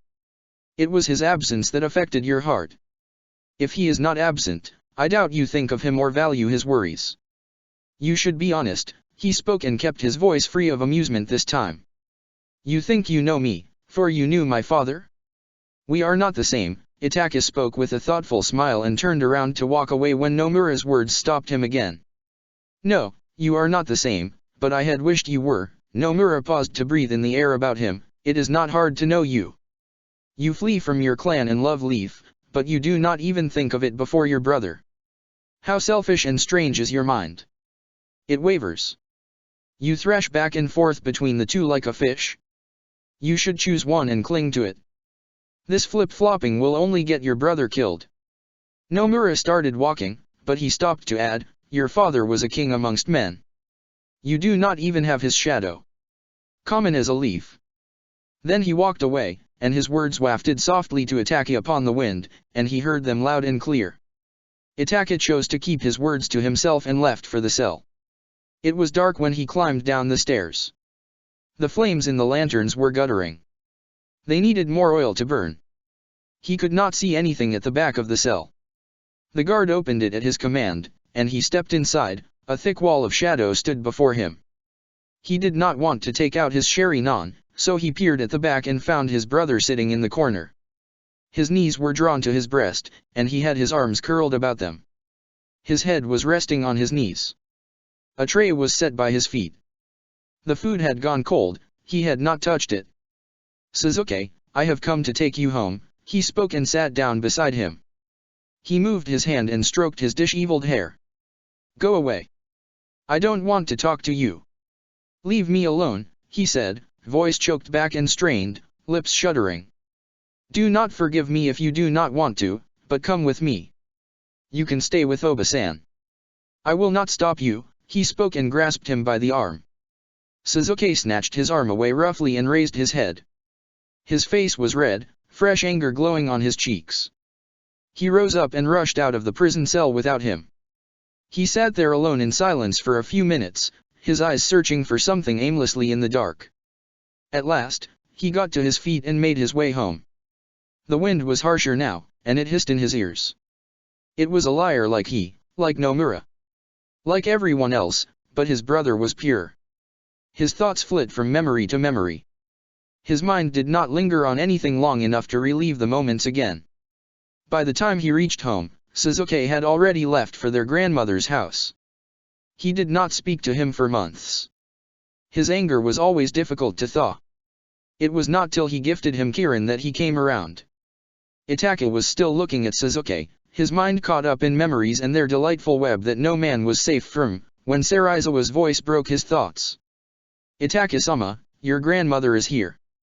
She says she wants to meet with you," he said and watched Itachi's expression subtly change. "Close this portal," Itachi commanded and left the underground prison. It was raining in the garden and the ground was soggy. When he opened the manor's front door, he found his grandmother standing with her back to the door. She was poking at the Uchiha symbol in front of her. "Oba-san, you could have asked for me. You did not have to come all the way here," he spoke and closed the door. The old woman turned around, and her heavily lined face gathered itself into a pleasant smile. She was a small woman with a great stoop to her back. Her family had named her Rao when she was born. "I wanted to see you, Itachi. It has been so long, weeks," she spoke in a voice weakened by age and time. She held out her trembling hand, and Itachi took off his sandals. He stepped onto the manor's floor and took her hand in his. Hers shivered in his grasp. "Let me take you to your room," he spoke and placed a firm hand on her back. He led her slowly to her room. She did not live with them, she had her own house behind the large sacred stone, but whenever she visited, she stayed in the room that was kept clean for her. Rao took slow careful steps. Her body was fragile. She suffered from cold last year. They did not think she would survive, but she was strong. She had seen the deaths of her husband and all her sons and lived through them. There was nothing more Kami could have taken from her, nothing more than Itachi, perhaps. Slowly, she sat down on the futon and adjusted her kimono. Her small eyes glinted on her face as she smiled. "Come here. Sit," she spoke lovingly and slapped her hand once on the wooden floor. "I will ask the servant to prepare tea for you. I have to leave. There is a lot of pending office work. If I do not go, Umbu will not stop working if you stay with me here today. I have asked Sarizawa to take your application to Tsunade. Come here. Put that sword away. Let me take a good look at you. I have not seen you in weeks," she spoke in a way, anguished, that it disturbed that little smile on her aged face. Itachi unbuckled the sheath and put it on the heavy set of drawers standing next to him. He took 3 steps and sat down in front of her, his legs folded underneath his thighs. Her trembling hands reached out and touched his face. She leaned forward and pressed her lips to his brow, and she held the kiss long, breathing in the smell of his skin and hair. "You are such a beautiful boy," Rao spoke and passed her rough hand across his cheeks. "You look just like Mafuyu. Even your nose is the same." She emitted a laugh. Itachi smiled a little. He knew that his grandmother doted on him. Often, she told him how he reminded her of her oldest son, Mafuyu. He perished in the first great ninja war, and he was so young, too, only 22. If he had lived, he would have been 30 years Fugaku's senior. She loved him more than all her sons. She could not bear the grief his death brought her, and it drove her mad. She used to run out of the house at night to dig him up from the grave. They locked her up in those days, and it took years for her to regain her sanity. Fuyugaka was the youngest to meet his end. She had come to accept the deaths of her children. When Itaka was born, she told her youngest one that Mafuyu had come back to her. It was only love, but she secretly believed it to be true, for he truly looked like him, so she loved him with all her heart. She would carry him around in her house and tell him stories she told Mafuyu. He was a brilliant child. He used to stare at her wide-eyed and listen to the old folk tales as though he enjoyed them, understood them. He never cried for milk. He would part his lips a little when he got thirsty, and she would call upon Mikoto to feed him. He was a quiet little babe. He gummed away on her soft nipple. He never bit her when he grew tiny teeth in his mouth. Suzuki did that often. He was feisty even when he was young, but he never wept and complained when he was in Itaki arms. You did not come here just to see me, Oba-san. You send in missives to show your displeasure, he spoke, smiling. You clever child, she spoke and pinched his cheek. I came here to speak to you of the coming ceremony. Missives have been coming to my house. You never respond. You have not changed your mind, have you? She pressed her quivering knuckle to her lips and coughed into it. It was difficult for her to talk so much. She was out of breath now. Itaki exhaled and looked down, fingers clenching on his thighs. I have not decided yet, he spoke honestly and listened to her draw breaths loudly. Child, there is no one better than you for the position. The elders feel the same. I know you have never forgiven Nomura, but he resigned. No one would ever test you in that manner. I give you my word, she managed with great difficulty, her tiny hand stroking his hair. I cannot ignore Suzuki for the position, he spoke and lifted his eyes to look into her black ones that had long since lost youth's glimmers. Heart is a difficult place, I know, she asked, and he suddenly looked a little curious in his own way. I do not have enough space inside it beyond you. And Mafuyu, but we have to live our lives, yes? We have to make compromises. You can still lead the clan and love Suzuki. Care for him. Protect him. But the people need someone to guide them. You have denied this position for years and preferred leave. I want you to take it if not for the clan, then for me, for Suzuki. Itaka was silent, his eyes downcast, the character of his features affected by mild confusion. She kept looking at him and tucked his hair behind the right ear as if he was a wee boy. What troubles you? Tell me, my darling, she asked and let out a wheezing breath. If I take this position, I will be burdened even more. I can barely control Suzuki as it is. I will have to manage Umbu, as well. I cannot do this much, especially not at the cost of his safety. He has grown disobedient. He does not listen to me anymore. With this position comes a political responsibility. Who will watch over Suzuki? Who will keep him out of trouble? I cannot take this risk. You ask so much of me, he spoke, his voice firm. Rao regarded him with fond and soft eyes and remained silent for a moment. Then she cupped her chin and spoke, if you do not take this position, it goes to Suzuki. He has eternal Mangekyo Sharinon very rare eyes. He holds a miracle inside an ability to awaken and reawaken our most coveted dojutsu. We have not seen them in so long. He is clever, powerful, and does not think highly of leaf. He hates it. What do you think he would do once he attains the power of the whole clan? Itaka's eyes became stones. Suzuki is just a boy. He is a child. This will put him in danger. I will never allow it, he spoke a little harshly, his fingers clenching harder on his thighs. Someone has to take the seat. It has been left empty for years. If not you, then another prodigy would do. He is also brilliant. Orochimaru did not want Suzuki without reason. Everyone talked. You allowed it, and he honed his skills more under his care, became more powerful. Many elders value his loyalty, power, and strength. Suzuki never cared for leaf. Rumors of treason only fanned his hate. People can use it. Do you wish that for him? She asked with a trembling mouth. The loose skin about it shuddered with emotion. He is rash and he is young. And he is so innocent. I do not want this for him. You and the elders are not being fair. Not to me. Not to him. Where is the reason in this? I take the seat and I would not be able to protect him as I do now. If I do not, he takes the seat and gets himself killed over vengeance. I do not win either way. He stopped before he could say any more. The anger rose and rose in him like wild flames. It touched his face and it changed ever so slightly under its influence. Rao was looking at him and the mild pink hue in his cheeks. Her rough fingers were pressed to her lips, her bright eyes twinkled in the lantern's light. She moved her eyes and looked at the paper screen in the door. It wore shadows of bonsai trees in the garden. Soft sounds of drizzle broke the silence in the room. It was suddenly filled with fragrances from earth. She breathed in a lungful of that smell, and a cool wave rushed through her. In her old age, such small things were enough to calm her body and mind. She felt a shiver jolt her for a moment before she pressed her hands together to trap the fleeting sense of warmth her old body could provide. It had long since given up on the heat of youth, her body's unforgotten memory. Itaka looked down at the cold hearth beside him. He spat out a little flame, and the hearth was warm again. A trail of smoke rose up from the coals. The rising heat touched her skin and imbued it with warmth. The blood was slow in her veins now. Years did that to people, it was not a new tale.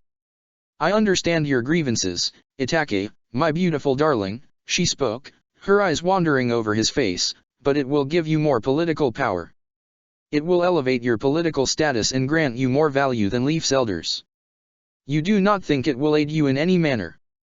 In the past, Hiruzen denied it as the acting Hokage. Minato was no less cold to this proposal. Has Tsunade reconsidered to allow us this position of power? It certainly is not in my knowledge. He spoke and met Rao's warm eyes with expressionless ones, his face blank. The light in the hearth broke his face into dull patterns of light and shadow. She spoke, her missive allows you to become the Hokage's right arm. She was most considerate in burying old records. No one knows what happened in the police force. It was an unfortunate incident for most, and it will remain that way. The taint of treason does not remain. It was a rumor, but now, it is a story. Soon, it would become a myth. With this power, you can limit Sasuke's power in and out of clan. Will this sway you? Itaka placed his hand on his eyes. He knew that his threats towards Sakura and Danzo's shady activities against her political reign had a lot to do with her decision than her kind heart. She wanted him on her side to deal with Danzo, and he needed her to bring him down before his brother was caught in his schemes. He gave a slow nod inside. It was no use. It was either him or Sasuke. It was better this way. She coughed into her hands and straightened her bent shoulders and sucked in another whistling breath to speak. You will have to take a wife, too. No need to rush. There are many lovely girls in the clan who desire you. It is a little soon for that, he spoke and looked at her small, deep eyes. Age had honed them in a different manner. They were filled with honest emotions. She was not like he was, she did not know how to hide them as they hovered in and out of her eyes like lights wavering. Rao bent forward and took his hand in hers. It is, but we must compromise from time to time. I have selected Izumi. She is a sweet girl, and she adores you so much. She would make a good, obedient wife. Izumi? Sasuke does not like her.